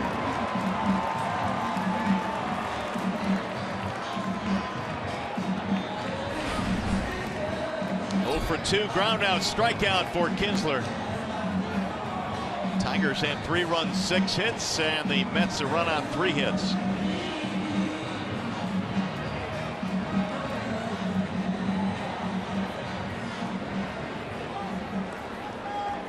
If the Tigers win tonight, they will have won 10 of 11. They want to clean up as much as they can at home because of all of the home games in the month of August. And some difficult road games coming up, especially on this next trip, going to Seattle and then into Texas. It's always tough when you travel that far, going to the Pacific Northwest. But the way this team is playing, I expect them to go out west and play very good baseball.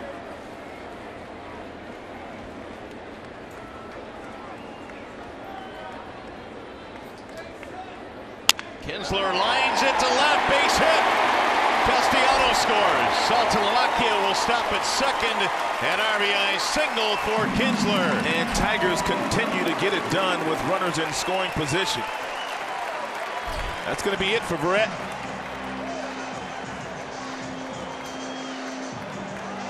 Terry Collins making the slow walk out to the mound. He'll bring the hook with him. It's a breaking ball that Ian Kinsler hit right off to the end of the bat. But able to loft it over the head of the third baseman Johnson. 61st RBI for Kinsler. And we have a Wallside Windows pitching change coming up. Logan Verrett is out of the ball game and we'll be back.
Check out the New Amsterdam bar and pan across all the way across Comerica Park. You know, when we get back off of this road trip, I'm going to be down in that camera well for a few innings during the course of the broadcast, joining you and Kirk Gibson. And I might just lobby for one of them days to go hang out at that New Amsterdam out there for a couple of innings and chop it up with you guys. Don't lobby, just go. Can I just go? Just go. Just go? Jonathan Neese will check in. If you get in trouble, just tell the boss man I sent you. Neese pitched well for the Mets last year down the stretch out of the bullpen. Ooh, great play there by the shortstop. He'll throw to first. Not in time. Reynolds has made a couple of great plays tonight, but the Tigers have beaten both of them out. Well, it's a routine ground ball to the shortstop, but the Mets are over-shifting on Tyler Collins. And so what you have to do if you're Reynolds is you have to make an acrobatic play, backhand version, and then he's able to get close but not able to make the play. If he's playing his natural position, that's a ground ball in the third out of the inning.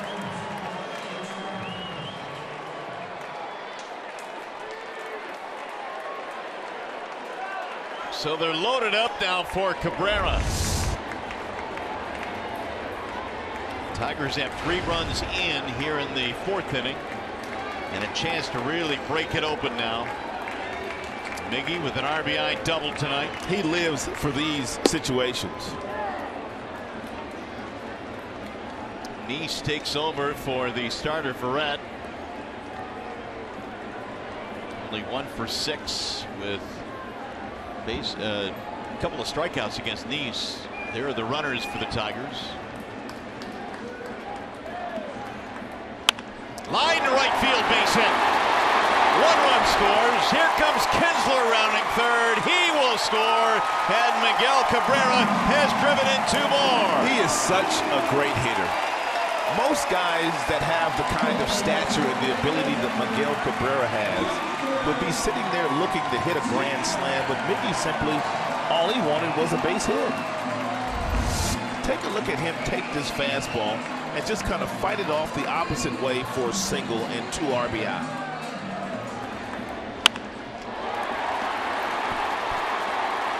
Tigers are rolling, partner. They are up 6-1 in this game. And Cabrera now has 3 RBIs in this contest. The offense absolutely clicking.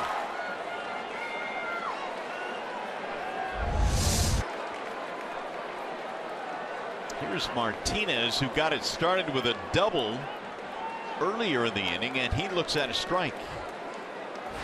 Turnaround bat right-handed. 6 runs, 9 hits for the Tigers offense tonight.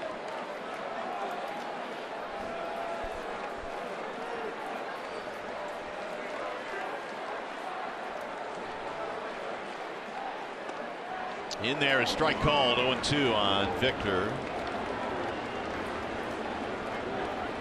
Martinez doubled and a ground out.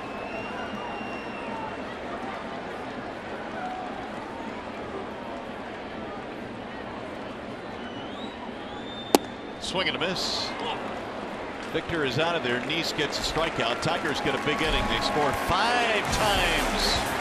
A big 4th for the Tigers. They lead 6-1.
Zimmerman placed on the disabled list with a left wrist contusion. Who's this Max Kepler cat? Well, he's a dude that hit the home run earlier here at Comerica Park. That was a game winner, and he's got 12 of them now since July 1st. He's got 12 homers in 5 weeks. He sure does.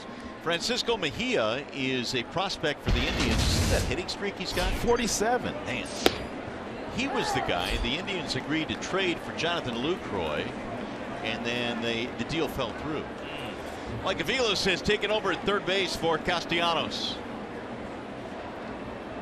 There's a check swing roller towards second. Kinsler going to have to charge. 1 out. And Castellanos must have gotten taken out for precautionary reasons. He was hit by a fastball by Verrett. It looked to get him on the left wrist, and it got him pretty good. He ran the bases, but they have taken him out of the game. Top of the order now, Granderson. Tigers up 6-1.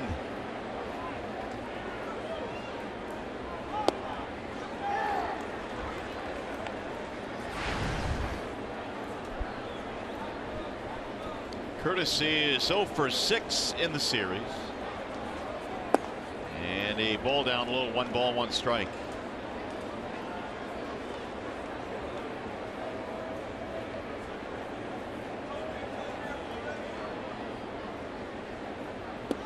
Good bender there thrown by Boyd. Slow curveball at 73 miles an hour.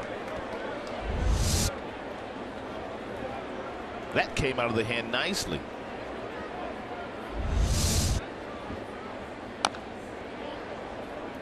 Well, when you look at Boyd and you compare him to, say, Daniel Norris, it looks like Norris, I think, Rod, has better, I think, raw physical stuff. But agreed.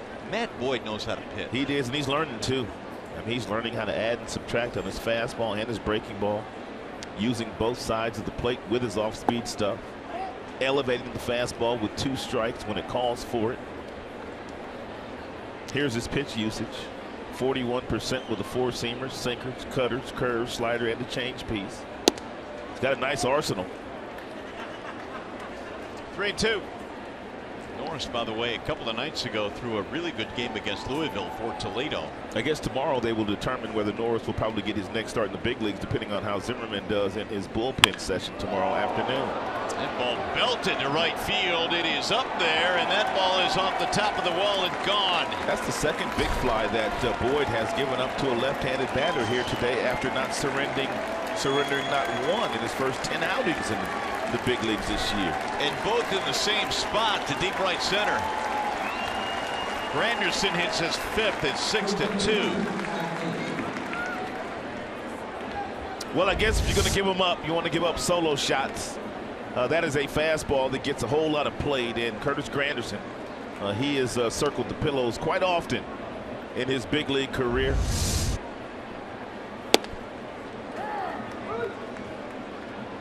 One on Ty Kelly, 273 home runs since 06. That's a lot of taters. Man, that is. I didn't realize he had that many. There's a bullet down the left field line, foul. I didn't realize the only outfielder that had hit more than him is Joey Bautista. You're talking about that convenient porch at Yankee Stadium when Curtis played for the Yankees. He hit a lot in his days with the Yanks. 1-2 on Kelly.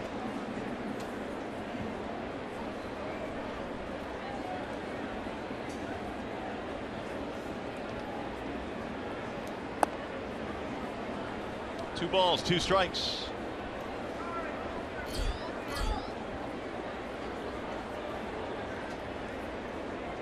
$90 now for Boyd.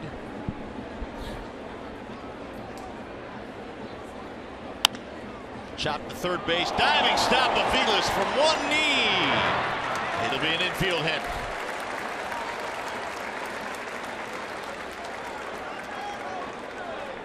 One out single by Ty Kelly. It's a real nice effort by Aviles. A couple of steps to the dive. He ends up in foul territory. Takes very little time getting up, but by the time he flips the ball underneath and from 1 knee, and Kelly crossing the bag.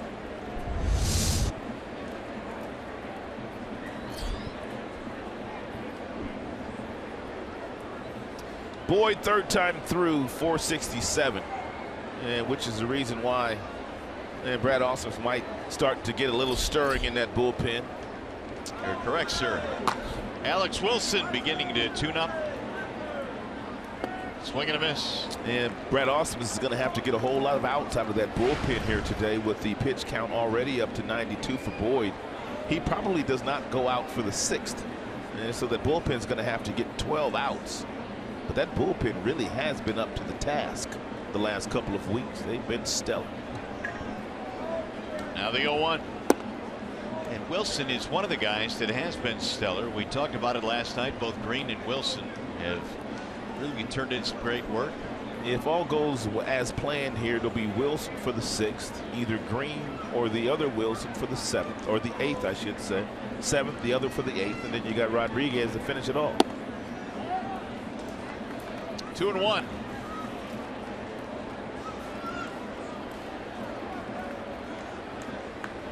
But Boyd's got to get these next 2 outs. Yeah. To be eligible to win this game.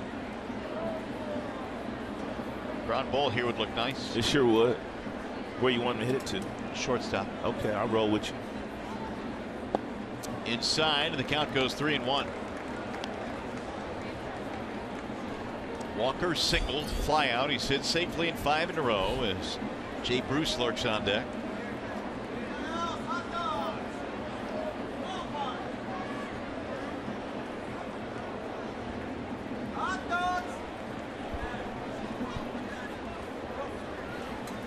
Here's the 3-1.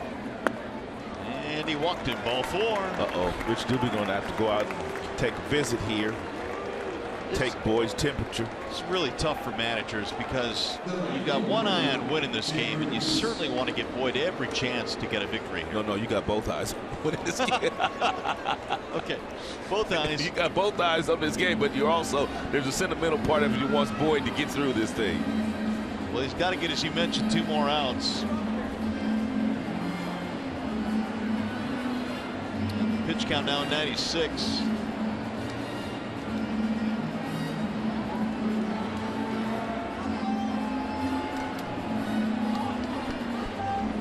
Home plate umpire Tony Randazzo's out to bust it up.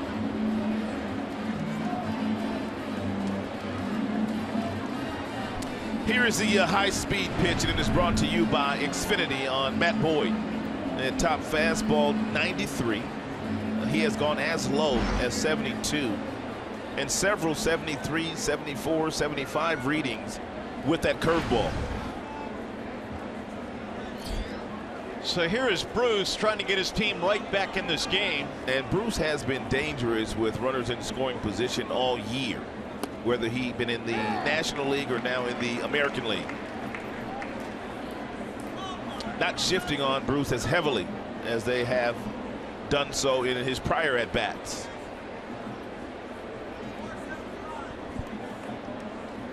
Here's the 0-1. Slice to third. Nice play, Aviles. He'll go to second, one. Relayed. Oh, he couldn't dig it out. They nearly turned it. Miggy tried to backhand that ball, couldn't do it. That would have been a fine double play, 5-4-3 variety.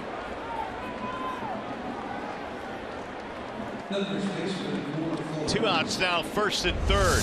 Nice backhand here by Aviles on the ball hit off the bat of a left-hander. He takes very little time, giving Kinsler a nice feed, but a bounce over to first base, and Miggy not able to bail Kinsler out on that pick.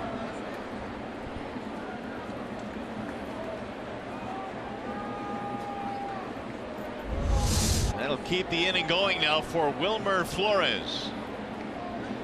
Single and a ground out tonight for Flores.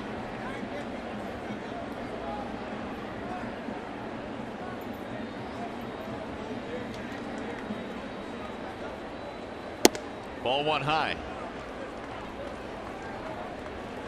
So the next one will be 100 for Matt Boyd.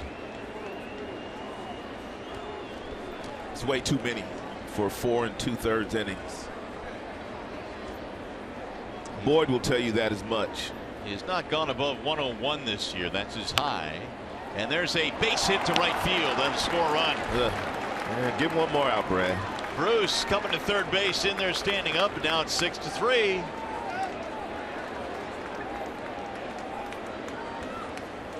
And Brad is discussing it with Gene Lamont, what to do. That's what good managers will do. They will bounce it off of their bench coach to see what he would do in this particular situation. You don't always have to do what the bench coach asks you to do or even suggest, but at least you've got an idea what your bench coach is thinking. Gene Lamont's got a wealth of experience as a manager in the big leagues. And Brad leans on him quite a bit. Well, Gino's been a former manager of the year. And this, however, will be the final batter here for Boyd. Let's hope he gets him. Darno, a strikeout and a pop-up. And he'll look at a strike 0-1. So anyway you shake it out now, this is going to be the most he has thrown in any game this year. His next pitch will be 102.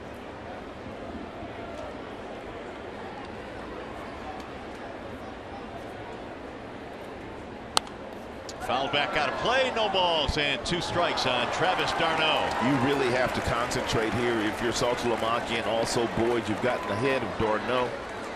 0-2, you have to make a great pitch here.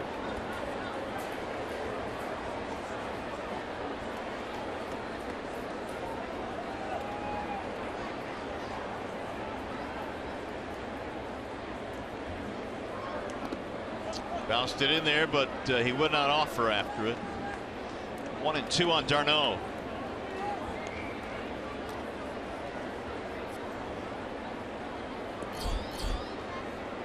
Kelly Johnson waiting on deck. Mets now have 6 hits.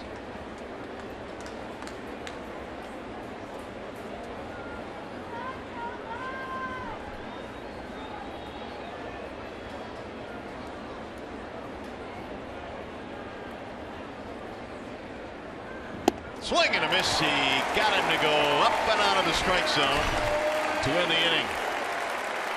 Mets tighten it up though with a couple of runs. 6-3 ball game. Tigers baseball presented by Bell Tire.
Last night after a Victor Martinez 2-run home run, JD Martinez doubles off of the right field gate. But take a look at the tag here applied by Reynolds. JD has the right foot off the bag and the left foot off the bag, and the tag is applied by Reynolds, but the New York Mets never challenged.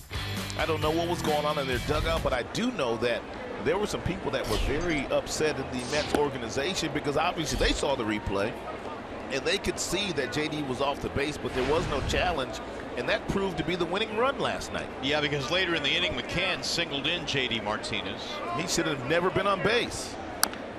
It's rolled foul. 1 ball, 1 strike on JD. And by the time they did get it in order and they wanted to go take a look at it, it was too late because the next pitch had already been thrown. Well, Tigers got away with one there.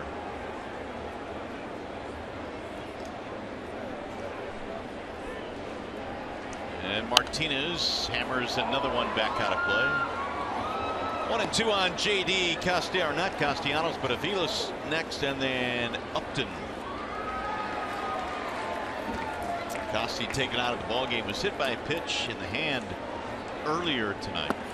There's a ball that just missed. Nice thought he had a strike there. I'm sure that Castellanos is right down there having that wrist or hand x-ray. We'll probably get some information on that a little bit later. Here's the 2-2. It's fouled away.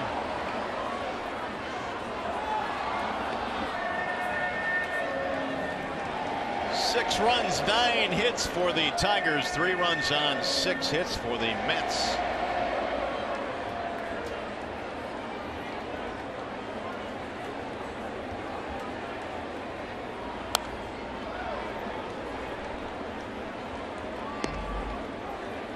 Martinez was part of that 5-run fourth. He had a single and scored a run. Salty drove in 2. Cabrera drove in 2.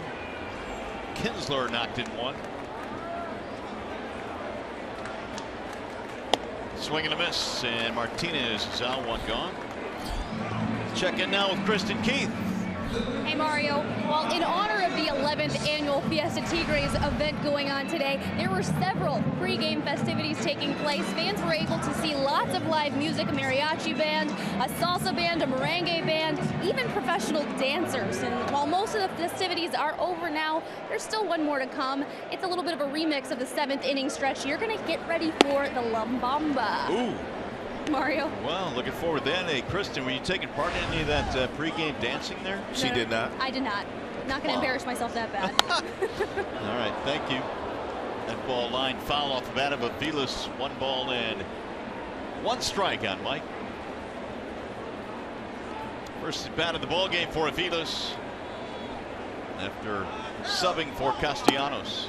Strike called. Nice is ahead of the count now, 1-2. Aviles wasn't getting a whole lot of playing time at the beginning of the season, but his playing time increased obviously when J.D. Martinez went on the disabled list, and he started to perform a little bit better. And batting average still not much above 200, but he's done some nice things in the Tigers uniform. Little chopper slowly toward third, foul. I mean, you don't have to hit 300 to contribute to the success of a big league team. Not if you can play third, short, second, first, left, center, and right. Right? That's right. And Romine fits that bill as well. Collins, all 3 on-field positions. There is room for everyone. Here's Verlander. He was good again last night. How about the stuff being featured by both starters last night? Lethal. Absolutely lethal, man. Verlander had that outstanding curveball that he used to his advantage early. And then Kelly Johnson got him for a home run. Then he went to the fastball. I love the adjustments that the guys made within the game last night. I think they might have caught Syndergaard on an off night, so to speak. But still give the Tigers hitters a lot of credit, man. They grinded out some great at-bats by one of the top right-handers in the sport, Noah Syndergaard. Justin had 9 punch-outs in last night's game. Did you know that last night Syndergaard gave up 7 hits, and 5 of those were with 2 strikes? And he's usually a guy that will bury you with 2 strikes, but the Tigers had quality at bat after quality at bat against Noah. I did not know that. To center field for Granderson. 2 gone. Here's Verlander last night. But those of you that have been watching the telecast the last couple of months, this is what Verlander's been doing with regularity. Good fastballs anywhere from 95, 96, sometimes 97. Outstanding curveball that he used to his advantage to really neutralize all the left-handed batters in the game. And he also had that cut fastball that he runs in on the hands of the left-handers. Justin now leads the American League in innings pitched and strikeouts. Well, since he's been in the big leagues, he's thrown more innings than anybody, more pitches than anybody in the big leagues. He's been awfully durable. Upton the batter with 2 outs. And pitchers like Verlander don't come around very often that can spend 10 years in the big leagues and strike out 2,000 and win a Cy Young and an MVP and a Rookie of the Year. He's a special talent, and we've seen nearly every pitch. 164 strikeouts to lead the AL. There's a slow roller hit towards second. Gobbled up there by Walker. Tigers go 1-2-3 here in the fifth.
Here, they're going to have to piece the rest of this game together with the bullpen, and Alex Wilson will come out of the pen now for the Tigers. Wilson has been outstanding coming out of that Tigers bullpen. Most of the time he comes out in the 6th inning.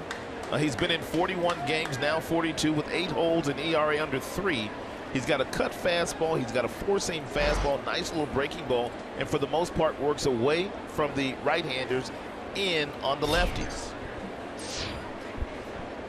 So Wilson goes to work now against Kelly Johnson, who leads it off, and he'll foul it back out of play 0-1. Well, got some bad news to report. What is that, man? It's not on Castellanos. Yeah, it is. A non-displaced fracture of the 5th metacarpal of his left hand. And we understand Casey McGee's been taken out of the game in Toledo tonight, so more than likely he'll be coming up to replace Castellanos. Man, that is a tough break. It is, man. And Brad was just saying the other day, you know, it's great to get these guys back that we're getting back. That's line to center and a base hit. But you got to keep everybody else healthy, too. And you got to keep everybody healthy. And now Castellanos goes down. Here's the play in the 4th inning, hit by Verrett, the starter of the Mets. A tailing fastball, ran in on his hands right off the left hand, excuse me.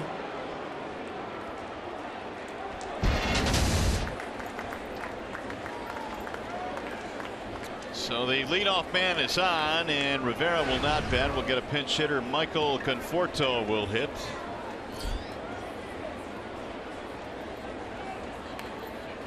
And it's the 7th hit of the game now for the Mets, and he drives this one to right field. It is hooking, and that ball is going to go foul. He turned on that 87-mile-per-hour cut fastball in on his hands. Not kidding. I mean, he just dropped the head right down in the happy zone, but too quick. Conforto hit 9 home runs last year. He got off to a great start this year, and then, man, he just started struggling. He had to send him down to the minor leagues. He'll take a ball outside, 1-1. Overall, 221 with 10 homers and 32 driven in, but most of that damage was done at the beginning of the season.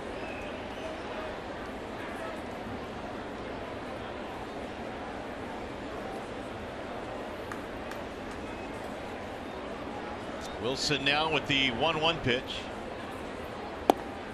Strike on the outer edge, 1-2.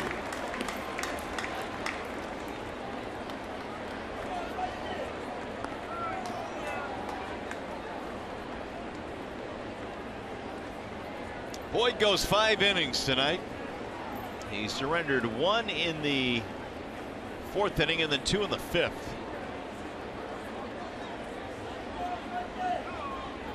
Conforto, broken bat, slicing one to left field. Upton is on the run, and it's going to be a foul ball.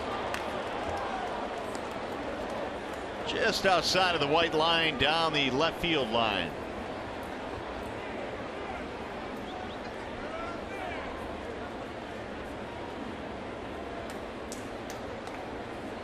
Now Saltalamacchia goes out to the mound to chat with Wilson.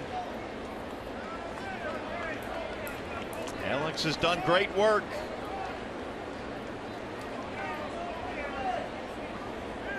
If you're Alex Wilson, you're looking for something at the bottom of the strike zone to see if you can get Conforto to hit into a ground ball double play. Now you got to be thinking south of the knees here.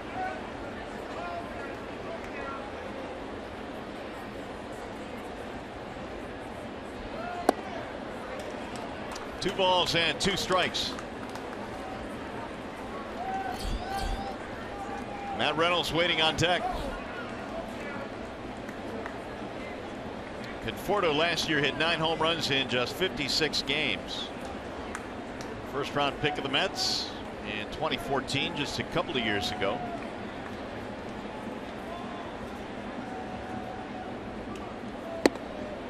Ball high, and the count fills now 3-2.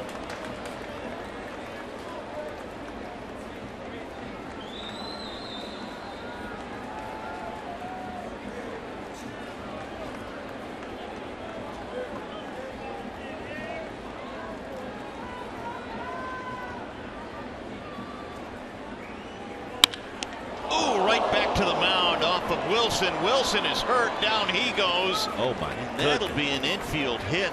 Wow! An absolute rocket right back to Wilson. He's back to his feet, but that was scary.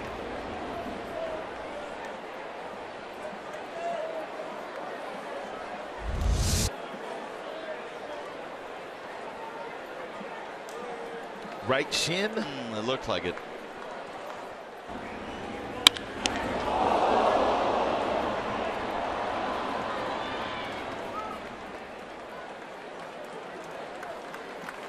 That's his push-off leg. We'll see after he takes a couple warm-off tosses if he can push off that right leg.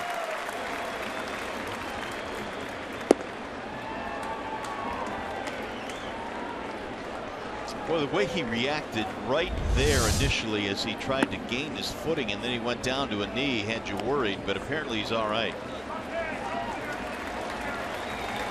So Wilson stays in the game, but the Mets now have runners at first and second, and nobody out. Hit speed 106 off the bat of Conforto.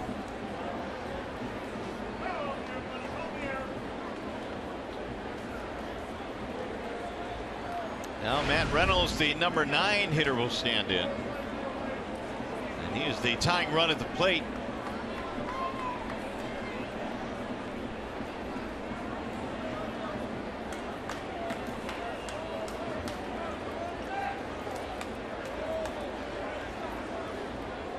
Two on, nobody out.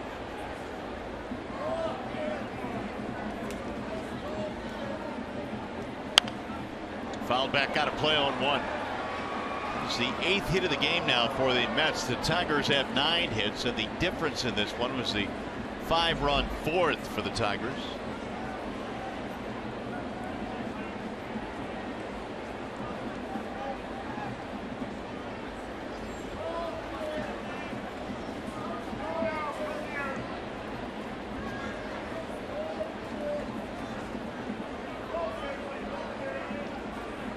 The 0-1. chopper left side of the infield. Iglesias surrounds it, goes to second, one, and a double play. I did not think there was any way they were going to turn two there. Not with the shortstop Reynolds running down the line. And not for as softly as that ball was hit toward the hole. It just gives you an idea of just how good Iglesias is at getting over in front of that ball. He's got his hand right by the glove, so it takes very little time getting the ball in the hand and on its way to Kinsler. And how about Kinsler turning that double play with Conforto right on top of him? He took the hit and delivered it. Now here's Granderson with 2 outs. 0-1.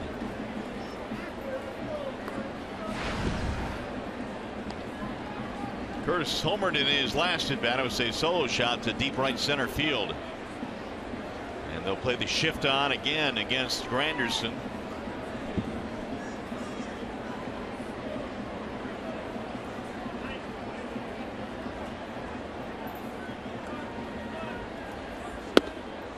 Just off the plate, and the count goes 2-0. Granderson's home run in the 5th inning was his 5th of the year. Came into the ball game though batting just .139 with runners in scoring position.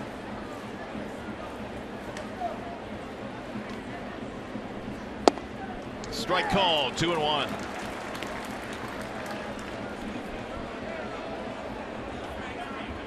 Tigers have a lefty warming up. That's Blaine Hardy.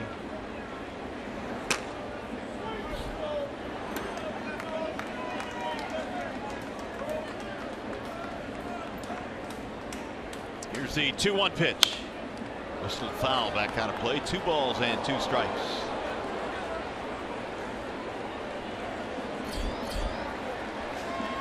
Ty Kelly waiting on deck.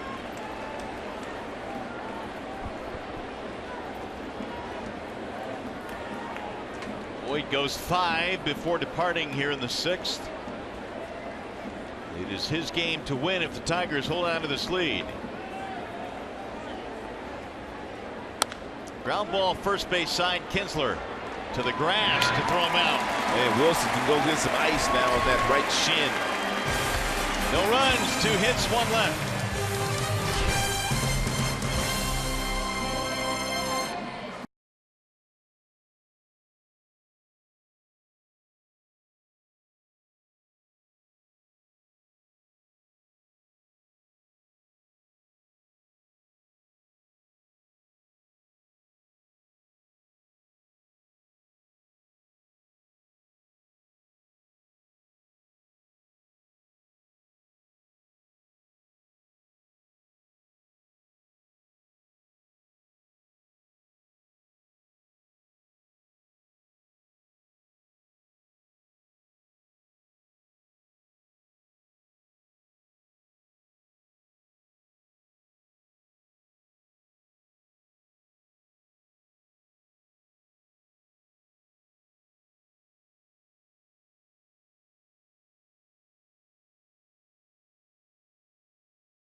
That's tomorrow at 1:10 p.m. Sunday Kids Day, and all kids 14 and under receive a free Miguel Cabrera Miggy Bank.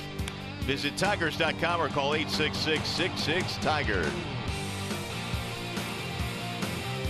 On our way to the bottom of the 6th inning here at the ballpark tonight. Tigers lead it by a score of 6-3. And it'll be Saltalamacchia to lead it off. He'll be followed by Iglesias and then Kinsler. Neese brings it home and misses low and in. Jonathan Neese took over in this game in the 4th inning after the Tigers knocked out the starter Logan Verrett.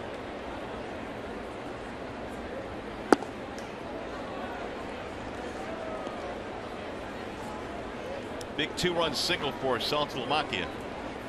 Part of the 5-run 4th inning. Pulled foul to third base. 2 balls and 2 strikes. Got some action. Yep, looks like it'll be Wilson for the 7th, Green for the 8th, depending on what the matchups are. And Brad kind of flip-flops them from day to day.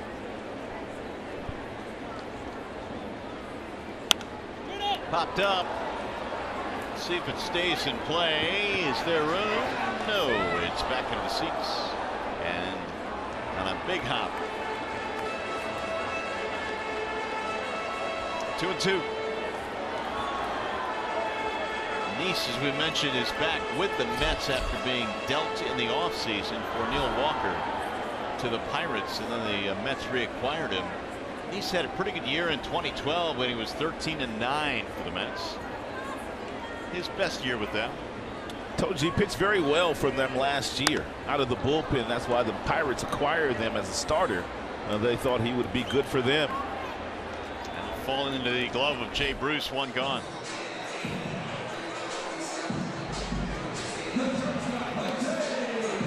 Now Jose Iglesias.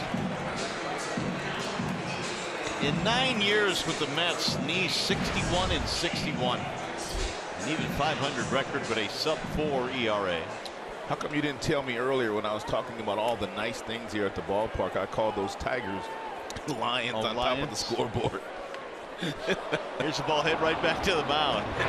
By accident. Well, you know, Ford Field is out beyond the left field wall. Did you catch it? I did. But then the next ball was put right in play, so it just we moved on. My bad. I mean, it's people start sending you some of the craziest stuff. It's an accident. Okay, here we go. Time to go to school, Rod. This is a tiger. That's a tiger.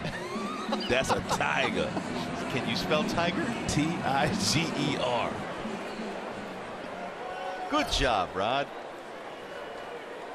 Here's Kinsler now.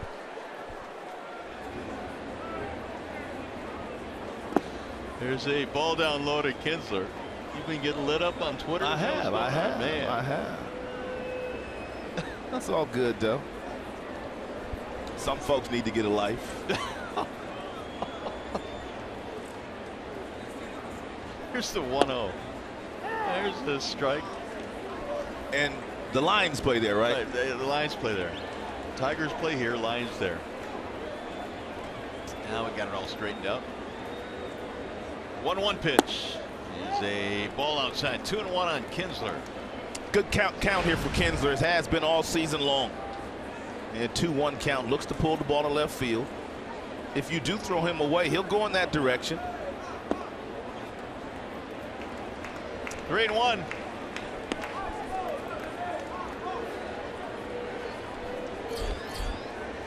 Ian, an RBI single in the 4th. He's 1 for 3. Collins on deck. Chop foul. 3-2 on Ian Kinsler. Neese had a 1-2-3 5th. He has retired 2 here in the 6th.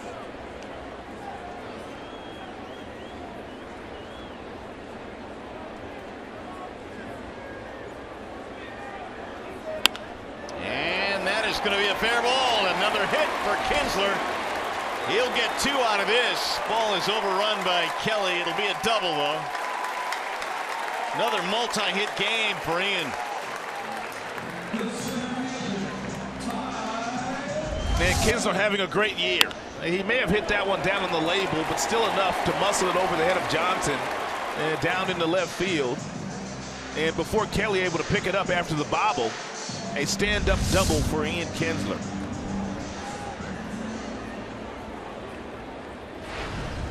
Well, Collins had a pretty good night. He's had a couple of hits, a walk, and a run scored, including a triple tonight.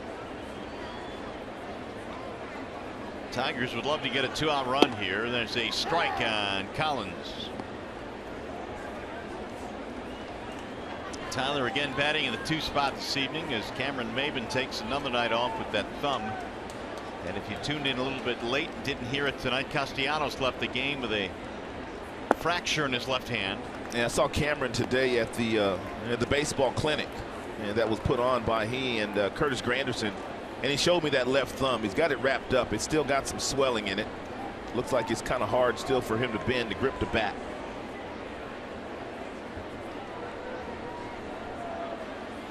Here's the 1-1. Any idea how much longer it might be, or he probably didn't know? No, he didn't really say. He wants to play, that much we do know. He was having a lot of fun back in Detroit after starting his career here. The fans have really warmed into Cameron Maybin.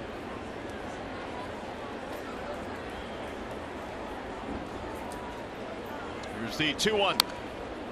2-2. Well, they should have warmed to him. He's batting about 1,000 in this ballpark. Yeah, he is. He's been putting on a show for the hometown fans. I mean, this homestand has been really incredible with all the heroics and all the big hits and all the celebrating moments. It's been a special homestand. The biggest moment, obviously, the J.D. Martinez homer. Yeah, the season really has pivoted a lot because of this homestand. And before they got back home, they beat Boston 3. Then they came home. Houston was waiting for them. They swept Houston. 2 good teams. Yep, the sweep in Boston was impressive enough, but then to come back here and beat the Astros 3 in a row, a team that they are battling with for the wild card right now, at least in that race. Tigers still within the race in the division. Lifted back out of play.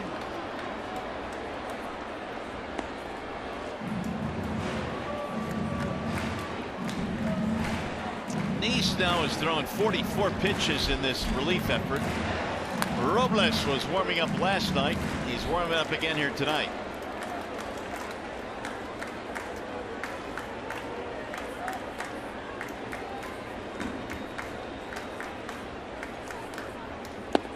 And he walked him. Another good at bat for Tyler Collins. On base for the 4th time tonight. Fans, don't miss out on your chance to see the 2016 Michigan Sports Hall of Fame induction Friday, September 29th, or make that Friday, September 9th at the Max Fisher Music Center. Be there as sports legends Derek Jeter, Ben Wallace, Brendan Shanahan, Bob Mann, Tom Gage, and more are officially welcome to the 2016 class. For tickets or more information, visit mshof.org. That's mshof.org, or call 313-576-3111. Ooh, don't try to say that fast 3 times. Yeah, that would not result in something good. There's going to be a conversation on the mound now. Dan Worthen, the former Tigers pitching coach, is out there. A veteran pitching coach is Worthen.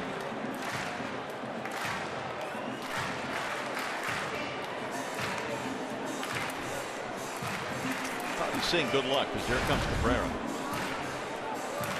2 on and 2 out.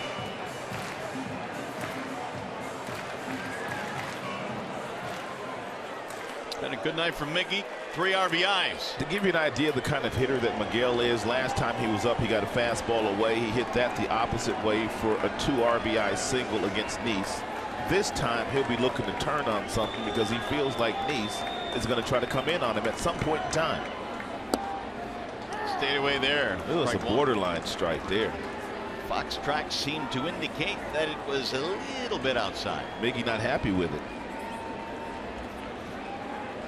Middle infielders are back, playing Miguel straight up with 2 outs. Still looking for him to pull the ball.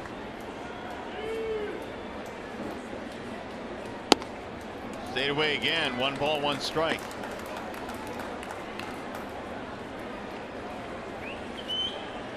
Cabrera now with 74 RBIs. The hitting streak has gone to 6 straight. He's had a great homestand, over 400 on the homestand. Now the 1-1.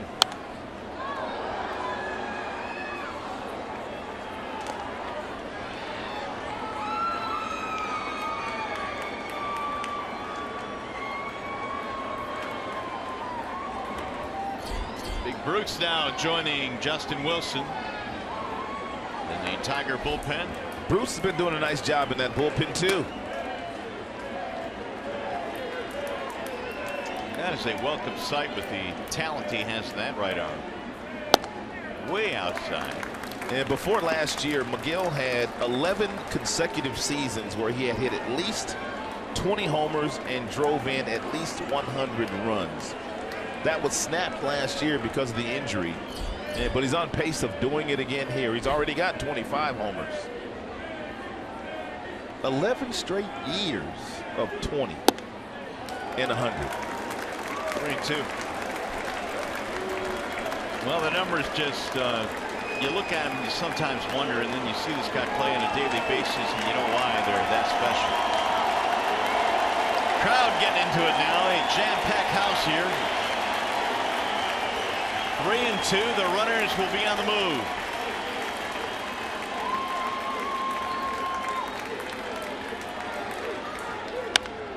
Fly ball right field. Going back to the corner is Jay Bruce. Still going, and he'll make the catch. That'll be it for the Tigers. And we'll go to the 7th.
Nick Castellanos, he left the game with a fractured left hand. And Bruce Granderson solo homers for the Mets. Tigers pretty good tonight, 5 for 12 with men in scoring position. Got a new pitcher now as well as Justin Wilson, the lefty, takes over. And Brad is trying to piece this one together after Boyd gave him 5 innings.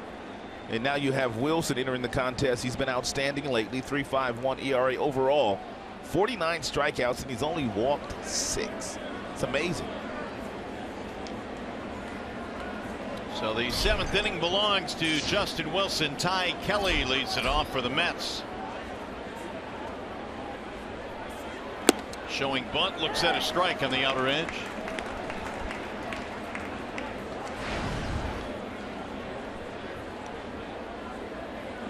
Kelly on base twice, infield hit and a walk. 0-2. Yeah, high fastball at 95 miles an hour that Ty Kelly tried to get on top of.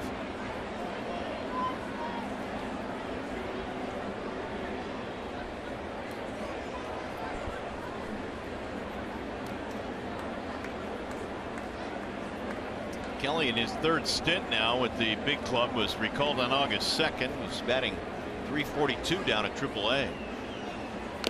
And he'll foul it away. Well, see if he'll go back upstairs with another one of those mid-90s heaters to see if he can get Kelly to chase one and swing right through it. do really have to like the versatility, though, Rod, that Brad has at the back end of his bullpen now. I am starting to really like it. They've really come together here the last couple of weeks. And it couldn't have come at a better time. Oh, yeah, no question. You've got Rondon pitching, who's pitching better. And then obviously you have Wilson, both Wilsons, and Green, and K-Rod. Blaine Hardy also now down in that bullpen. You can't forget about how valuable Hardy was last year. Greeny knows he's next up. He's starting to get dialed in. Now the 0-2, and he missed. 1 ball, 2 strikes. Well, the fact that Fulmer has done what he has done this year has allowed the Tigers to put Green to the bullpen, and that really has kind of had a domino effect on both the rotation and the pen. That's a great point. And he missed again inside 2-2. Because had Fulmer not done what he has done so far this year, they probably would have been trying to stretch Green out again after the blister injury, trying to get him back in the rotation. Right. And now instead, Fulmer has shown no signs at all of slowing down. Oh, man. They would get a great shot in the arm tomorrow as well if Anibal Sanchez is able to go out and perform the way that he performed his last outing. DeGrom will oppose him tomorrow. In the final game of the homestand. Here's the 3-2.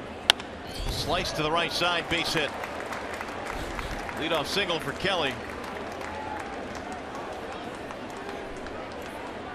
We talked a little bit earlier about Daniel Norris and how well he pitched a couple of nights ago. Here are the numbers against Louisville.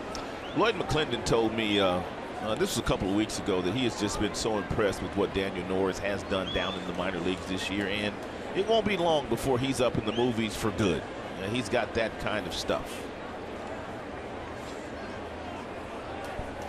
7 strikeouts, no walks in that game against Louisville. Sim tomorrow throwing a bullpen to decide whether or not he will be able to make his next start. If not, probably Norris. There's a foul straight back by Walker.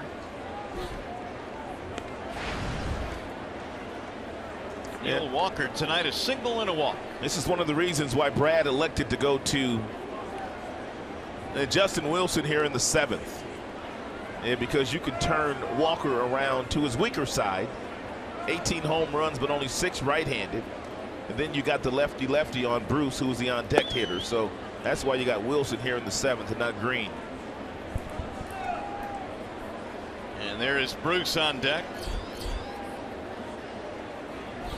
Tigers had a 6-1 lead, and then the Mets got 2 back in the 5th to make it 6-3. Indians a winner today, so the Tigers trying to remain 2 back.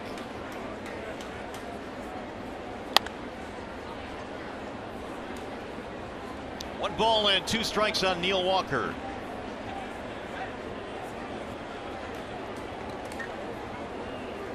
Walker earlier this year with the Mets was mired in a 4-for-45 slump.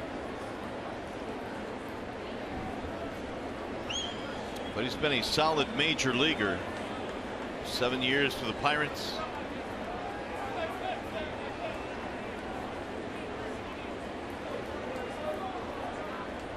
The 1-2. 2 balls and 2 strikes on Walker.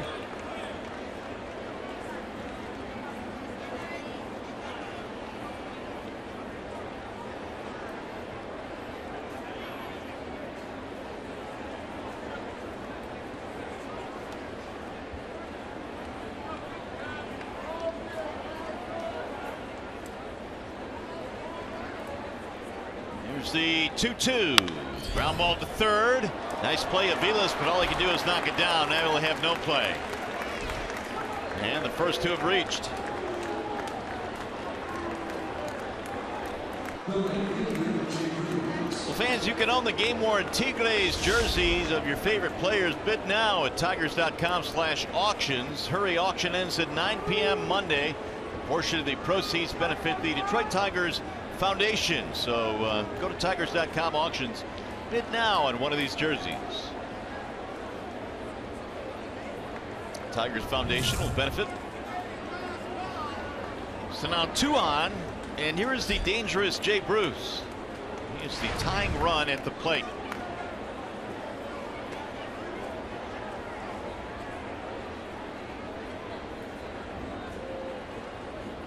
Each team now with 10 hits. Last couple of innings, man, have been awfully stressful for the Tigers defensively. I mean, they have sent a lot of men to the plate. That would be the New York Mets, but really not scoring a lot of runs. But a lot of traffic on the base paths. Got to be careful with this guy. He can get you 3 in a hurry. Big swing there, 1-1. Well, he got him 1 with a home run in the 4th inning, a solo shot to lead off that frame. His second as a New York Met. Had 26 of them with the Reds.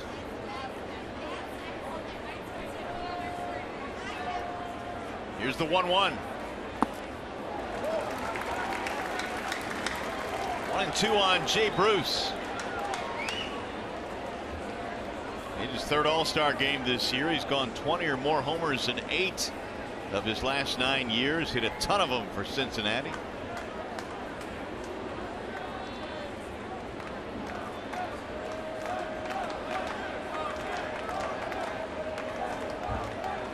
Here's the 1-2. Just off the plate.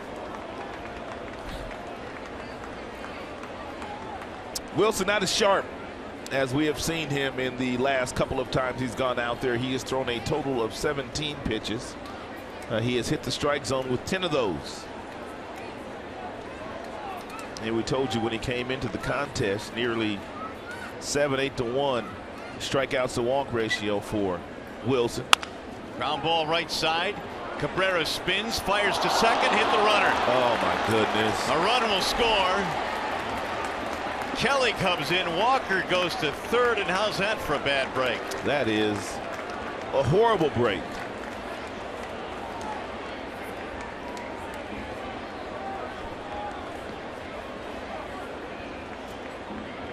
Fielder's choice, E3. It's a nice play here by Miguel. He grabs it, then he turns and he throws underneath, and he throws it right in the back of the neck of the base runner running towards second base. And the reason why Miguel hit him because he just wheeled and turned and threw and hit Walker right in the helmet.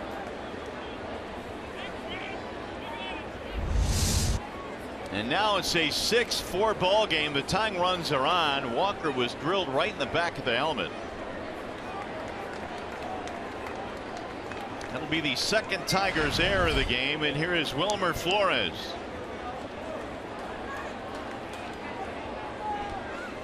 Flores, couple of hits and an RBI. Ground ball left side, off the glove of Aviles to the shortstop. Iglesias not in time. They tried to get the force at second. Another run scores, and it's 6-5. Boy, if the Tigers did not have bad luck in this inning, they would not have any luck at all.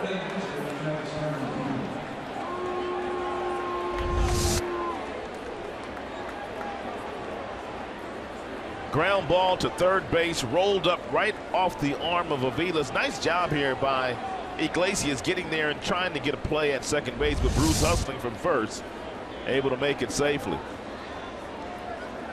Now it's a 1-run ball game. Runners at 1st and 2nd, still nobody out.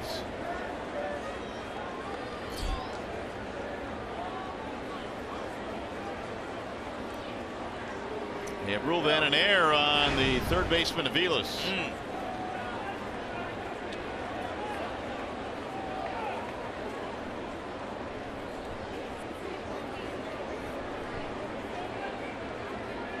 E5 RBI for Flores, his 2nd RBI of the night. 1-run ball game now. Tigers had 3 errors in this game.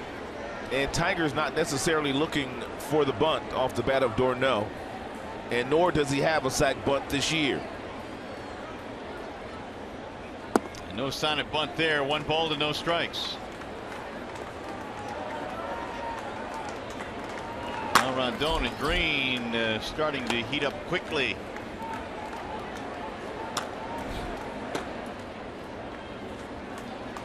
with still nobody out in this inning.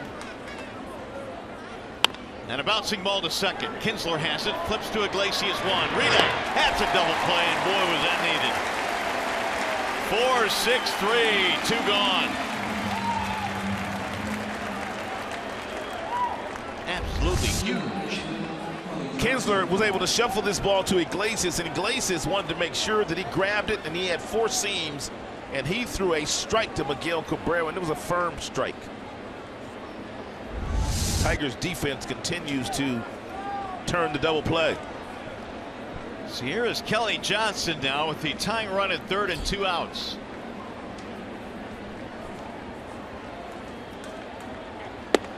In there is strike, 0-1. 2 errors in the inning for the Tigers.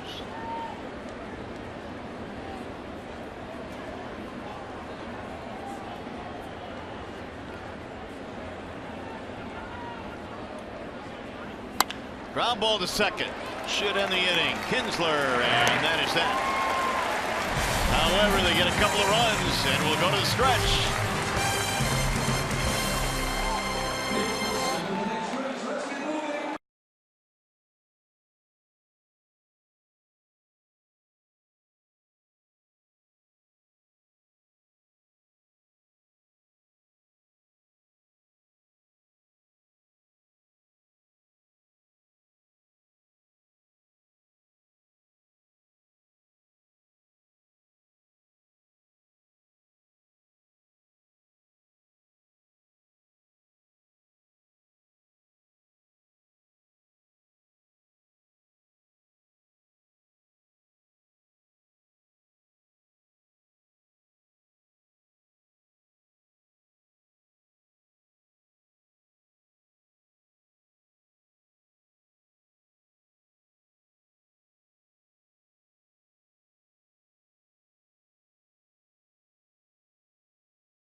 Tigers had a monster 4th inning. They were able to score quite a few runs. Victor Martinez got it started with a double. J.D. Martinez with a single. Castellanos was hit. Then you have Saltalamacchia falling with a single. Ian Kinsler, Collins, and Miggy also got into the act. It was a wonderful inning for the Tigers. All said and done, 5 runs for the Tigers scored in the 4th inning, and they knocked Logan Barrett out of the game. But it is tightened up considerably. The Tigers, a couple of errors in the top of the inning, and as we go to the bottom of the 7th, it's now a 1-run game, and Hansel Robles comes on. Yeah, nice numbers for Robles. In 46 games, he has punched out 60, and he has walked 22. The ERA sits a shade under 3 for Hansel Robles. Victor Martinez will lead it off for the Tigers here. And he's the Chevy Silverado most dependable player in interleague this season. How about this? 524. 3 homers, 13 driven in. How about the OPS? Over 1,300. Well, Tigers have to rebuild the lead now against Robles. And Robles has got a big arm. His fastball gets all the way up to 95 miles an hour. He also has a slider, and then he throws at about 87 miles an hour. He has a curveball and a changeup, so he's got all 4 pitches. Pitching out of the bullpen for the Mets. Martinez, and then Aviles.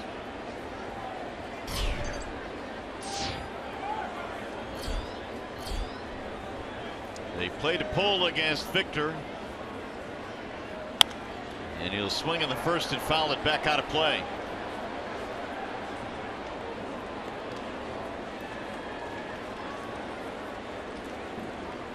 Yeah, usual shift on Victor Martinez. And they bunch him to the right side of the play, right side of the infield.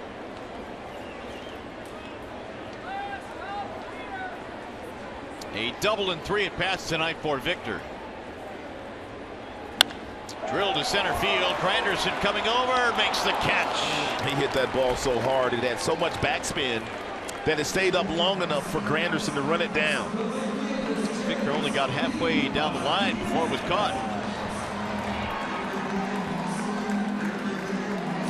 Here's the Magic Moonshot presented by Magic Window, and we cannot get enough of what J.D. Martinez was able to do on Wednesday against Chris Sale, pinch hitting in the 8th inning. People are still talking about that home run here in Detroit. And they should. It's one of those magical moments. You get a handful of those throughout the course of a season, and that was one of the biggest of this year. Yeah, kind of one of those moments where you know exactly where you were. 30 home runs now, 7th inning or later since 2014 for J.D. Martinez. Is that good? That's good. That means there's a lot of clutch home runs in that collection. Just off the plate, 1 ball, 1 strike on Martinez. It's really amazing what J.D. has been able to do after getting released from the Houston Astros, signed as a minor leaguer by the Tigers, forced his way onto the roster early in 2014 with a retooled swing, and he's been one of the best power hitters in the game. Well, Martinez got to the big leagues after spending the first month of the season at AAA with the Tigers. That was in 2014. How many homers did he have before he got called up? 10 home runs. In about 3 weeks. In 17 games. And so they couldn't ignore him. Yeah, he forced his way onto the roster. And then he would end up with 23 in the big leagues that year. To get back out of play. Then he made an all-star team the next year and won a Silver Slugger Award and played Gold Glove caliber defense. Quite a story, it really is. It's what makes this game so special.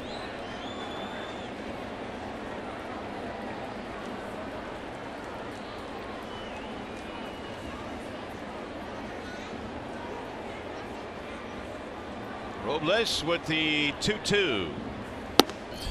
3-2. Got a packed house tonight at Comerica Park in downtown Detroit. Not too many seats to be had here. Mario and Pemba, Rod Allen, certainly glad you're with us. Joe Nickel is our producer. Mark Isofano is our director.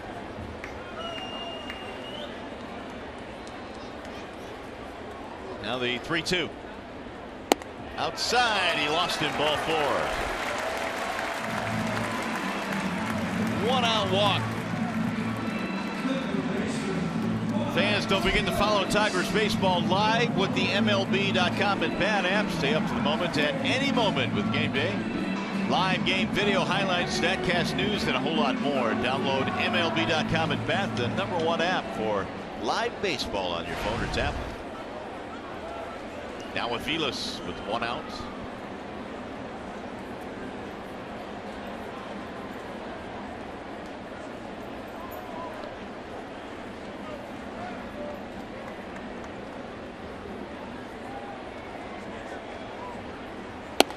He's taken all the way. It's a strike on the outside corner.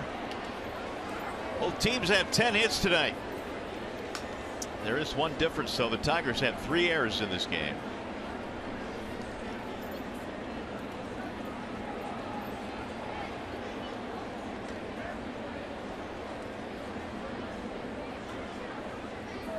Robles ready with the 0-1. In the air to center. Granderson has a beat on this one. 2 gone.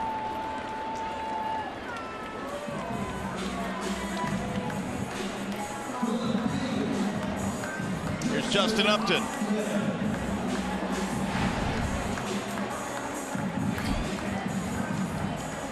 JL 0 for 3 tonight, including a double play ball. Tigers at 1 point tonight had built a 6-1 lead. 4 unanswered, though, for the Mets.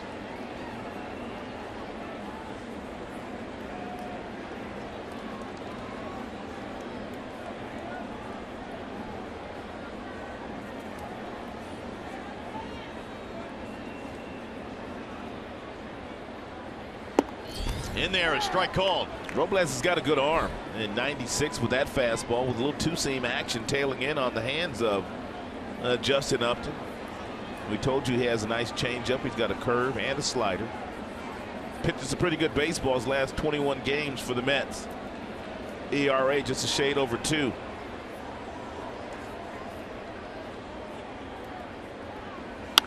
Ground ball short. Scooped up there by Reynolds. And that'll end the inning. No runs to walk, 1 left. Tigers baseball presented by Bell Tire.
Fox Sports Detroit is brought to you by Bell Tire. Get the lowest tire price, period. Bell Tire.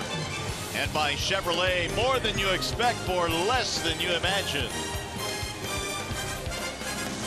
Tigers have the lead as we go to the 8th. 6-5 is our score. Mario and Rod back here at the ballpark, and Matt Boyd started this one. Rod for the Tigers tonight. Gave them 5 innings. Your impressions of his start this evening? Yeah, a little off today. Yeah. I mean, the Mets, they really battled him for 5 innings here today. He threw well over 100 pitches in that particular outing, and he just wasn't as sharp as we've seen him in the past. But still, he's a leader in the clubhouse as far as a win is concerned if the bullpen can stop this Mets team. It's amazing how the Tigers have had to dodge some injuries, and they get another one here tonight. Big loss in Castellanos. It's a huge loss. Yeah. I mean, he had been playing some outstanding baseball, playing third base, really maturing at age 23, driving in bunches of runs, playing well defensively. He was having a lot of fun, and it's very unfortunate to have an injury like that, get hit like that, and then have to go on the disabled list and miss some time. So it'll be Shane Green coming out of the bullpen now as we head to the 8th inning. Tigers lead by a single run.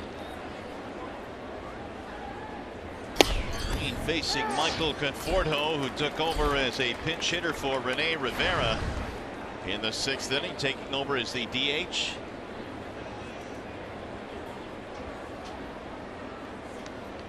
And Conforto had a single in the 6th inning.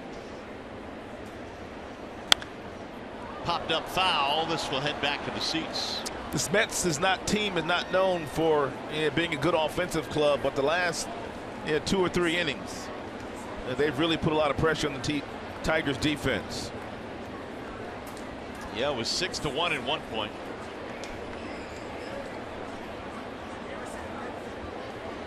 Conforto waits on an 0-2. Did not go, says Ryan Blackney. And Shane Green, his fastball will top out at about 95 miles an hour. His average heater about 93. He throws 17% slider. He also cuts the fastball quite often. He's got a curveball and a changeup, but he does not use the changeup and the curve very often. It's mostly fastball, cutter, slider out of the hand of Green. Oh, that's nasty. Oh, that's wicked. Conforto is carved up. One away. Take a look at the life and the break on this breaking ball here. Yikes. He missed that ball by 3 feet. He sure did. James Loney will pinch hit now for Matt Reynolds. Loney started the ball game last night and had 1 hit and an RBI.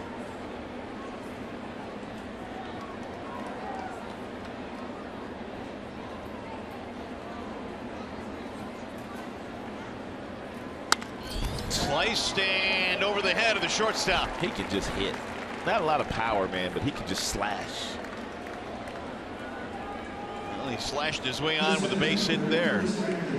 First pitch fastball, 95 down, short, easy, quick swing by Loney. When you pinch hit, you get that first pitch fastball, you better be swinging at it, especially if it's a strike. Tying run is on now. That is the 11th hit for the Mets. 1 more than the Tigers have tonight.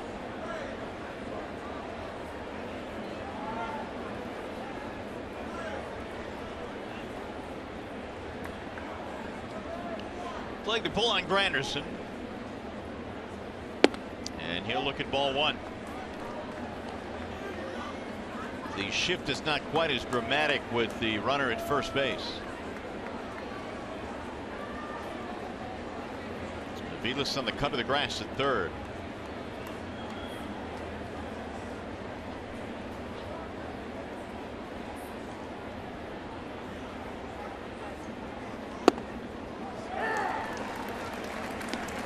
Well, this is why they play Granderson this way. Yeah, since becoming a New York Yankee, everything in this direction. 22% that way, 31% there. That's exactly the way that they're playing Curtis Granderson these days. He started to be a pull hitter when he played for the Yankees. He is now a Met. Ground ball right at Miggy, tags the bag, and now they got him in a rundown, and that is a double play. Thank you very much. That'll end the inning. Sharply hit ball right at Cabrera. And the double play closes down the top of the 8th.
Called out on the ground ball that he just hit to Miguel Cabrera down the first baseline. He's having a conversation there with the first base umpire, Bill Miller, and he is basically telling Bill Miller that he thought that ball was foul, and judging by where Miguel Cabrera caught it.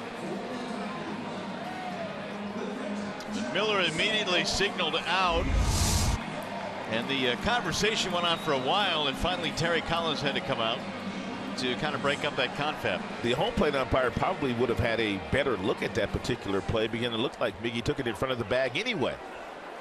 And where the home plate umpire usually makes that call, not your first base umpire. Loney stays in the game to play first. Flores will go to short. Saul Telemakia leads it off as we go to the bottom of the 8th. How about an insurance run? You calling it right here? Well, any one of these guys. It doesn't have to be him. It could be any of the guys coming up right now. So you're hedging your bets. I'm hedging the bet. We can piece it together. Here's the 0-1 pitch. A little bit outside. 1 ball, 1 strike. Salty, then Iglesias, and then Kinsler. Last night was a 1-run game. Tonight, right now, is a 1-run game. Swing and a miss, 1-2.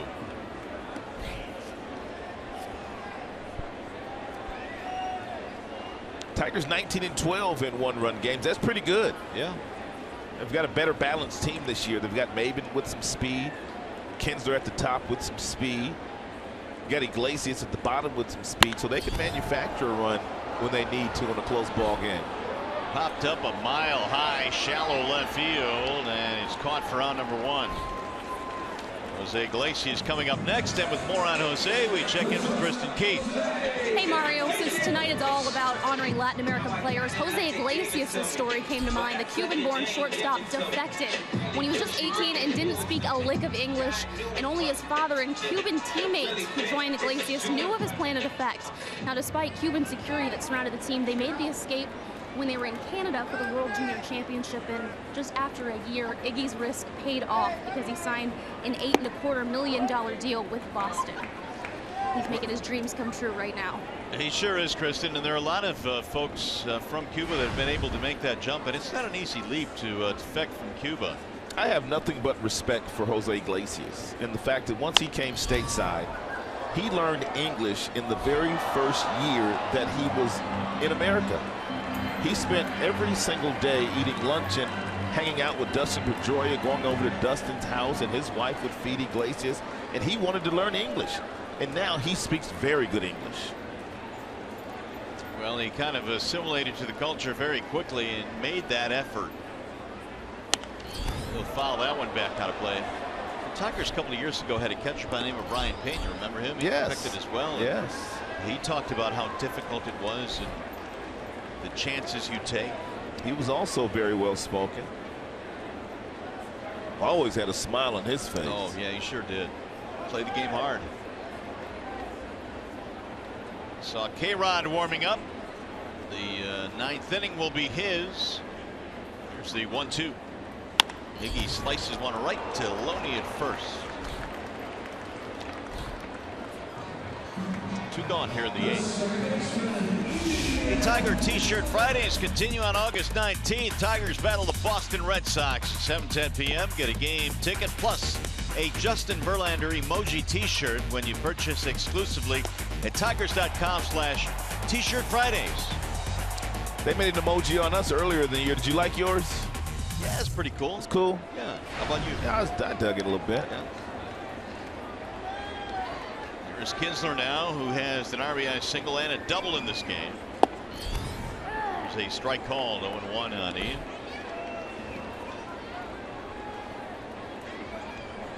Another multi-hit game for Kinsler, 42 of them on the year now. Robles missing outside, 1-1. 2, 3, and 4 due up for the Mets when we get to the 9th.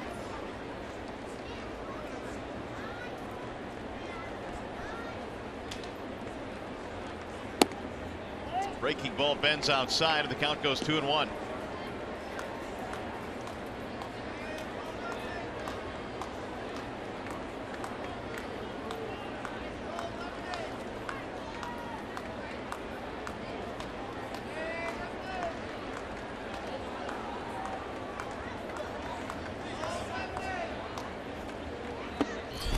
In there, a strike called, even now at 2-2.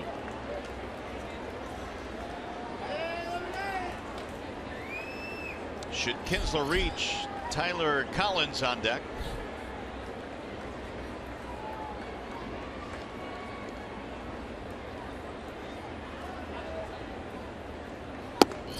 And it's outside. Full count now, 3-2.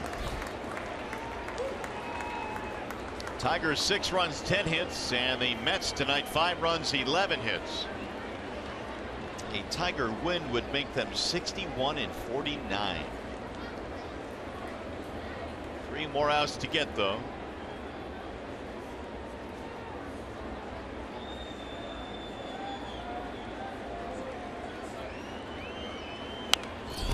Foul straight back. That one got close.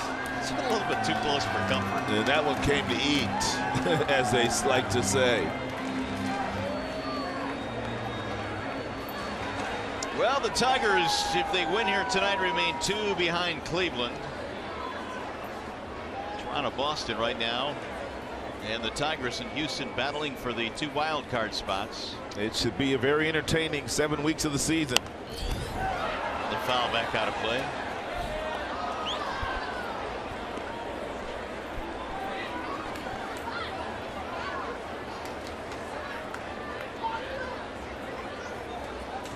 Tigers have not scored since getting 5 in the 4th inning.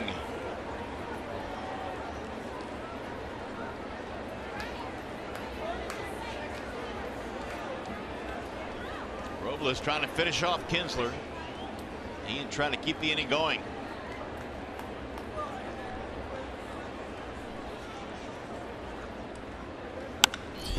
In the air to center field. That ball hit a ton. Granderson going back, though. He'll circle under it. And it's going to be a 1-2-3 inning. So we'll go to the 9th. Here comes Frankie.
All right, Shep, thank you. 3 more outs to get, and it's going to be Francisco Rodriguez in charge of getting them.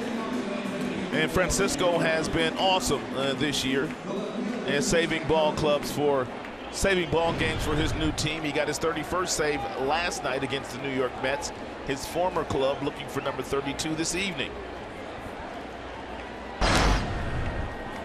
He'll have to go through 2, 3, and 4 in the lineup in a 1-run game.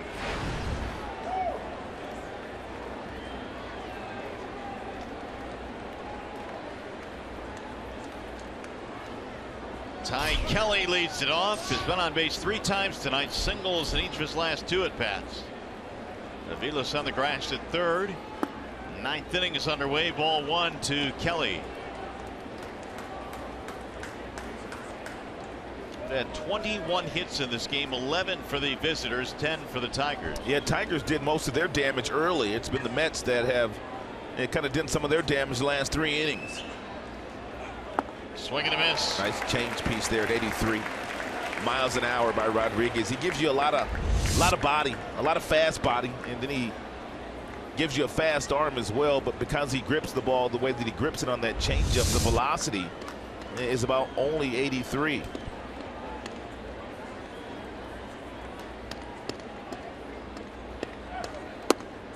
In there, a strike called, 1-2.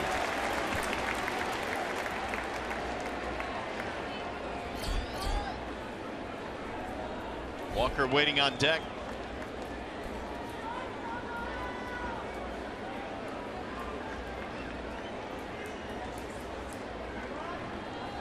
.417 career saves for Frankie. Right back to the mound. Cat quick like he picks it up and throws him out.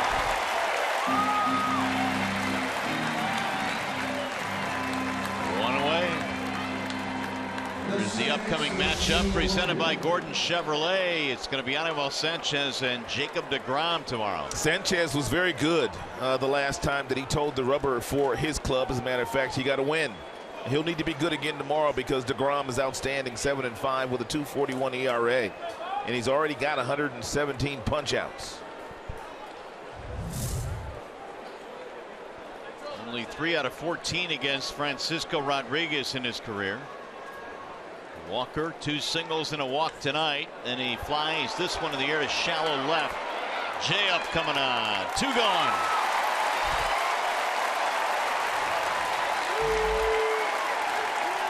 One more out to get, and here comes the sellout crowd.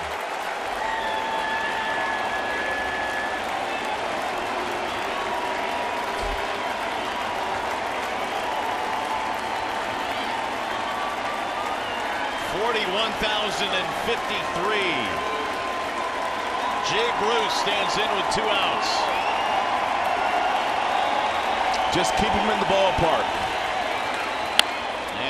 It's a base hit to left field. They opened up the left side of the infield. 2-out single. Tying run is on.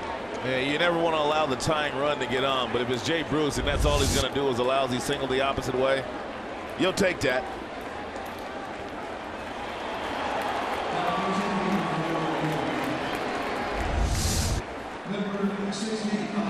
Alejandro De Aza will pinch hit for Flores.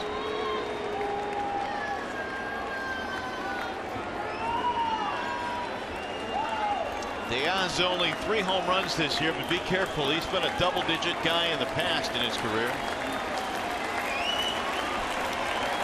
Now Boyd trying to will the Tigers to their final out here to get the win.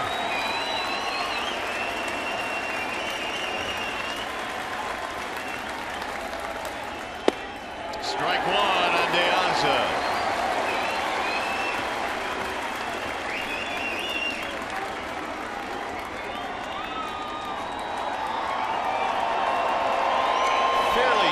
There is some room to the left side of the infield. Yeah, slight shift on De Aza.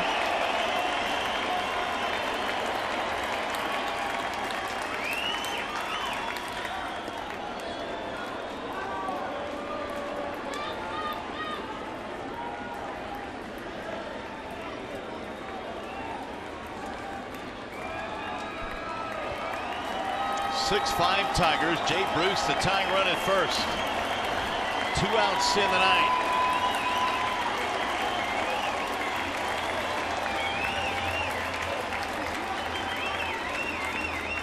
Diaz slices one to left field. That's a base hit. And now the tying run moves to second base. A couple of 2-out hits for New York. We'll bring up d'Arnaud.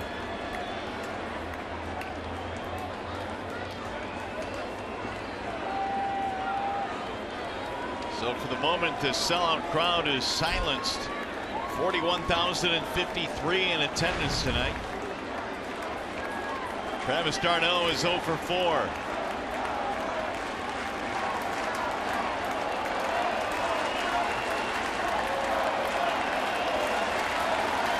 13 hits for the Mets now.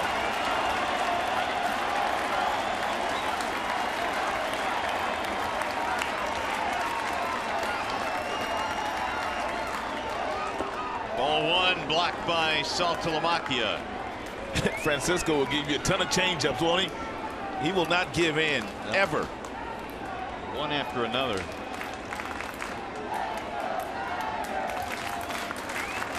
Frankie has really evolved since coming into the big leagues in 2002. When it was lean back and throw it as hard as he can. Not so these days.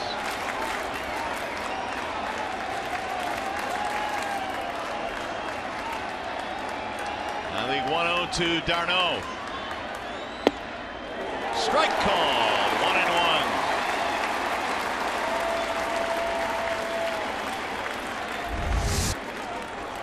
Here's that change piece again. This one stays up in the strike zone. Yeah, but Darno not able to pull the trigger.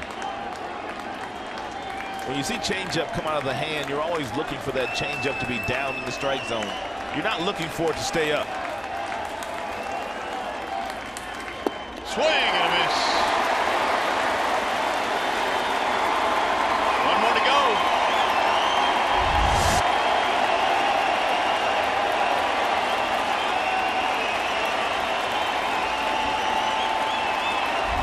It's getting loud in here now.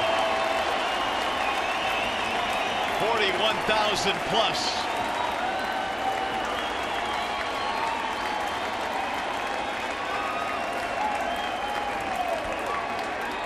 Bouncing ball right side, base hit. Here comes Bruce trying to score. Here's the throw. He's gonna be out at Oakland. And the Tigers win. J.D. Martinez throws him out.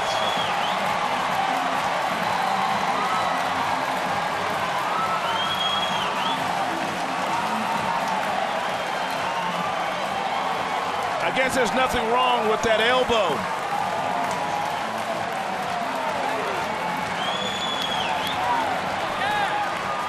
What a homestand for J.D.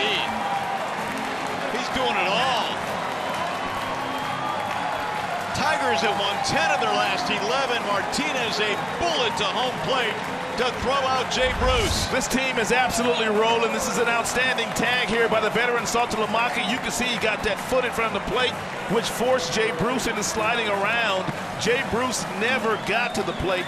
Outstanding job by Salty, but it only happened because of the tremendous throw by J.D. Martinez, who got behind that ball perfectly and threw a one-hopper to the catcher, Saltalamacchia. What a win tonight for the Tigers. They get a runner thrown out at home plate in the ninth inning. Would have been the tying run. Look at the foot. Never hit the plate. That's big league. Saltalamacchia got a big hit today, too. He might be our interview today, Saltalamacchia.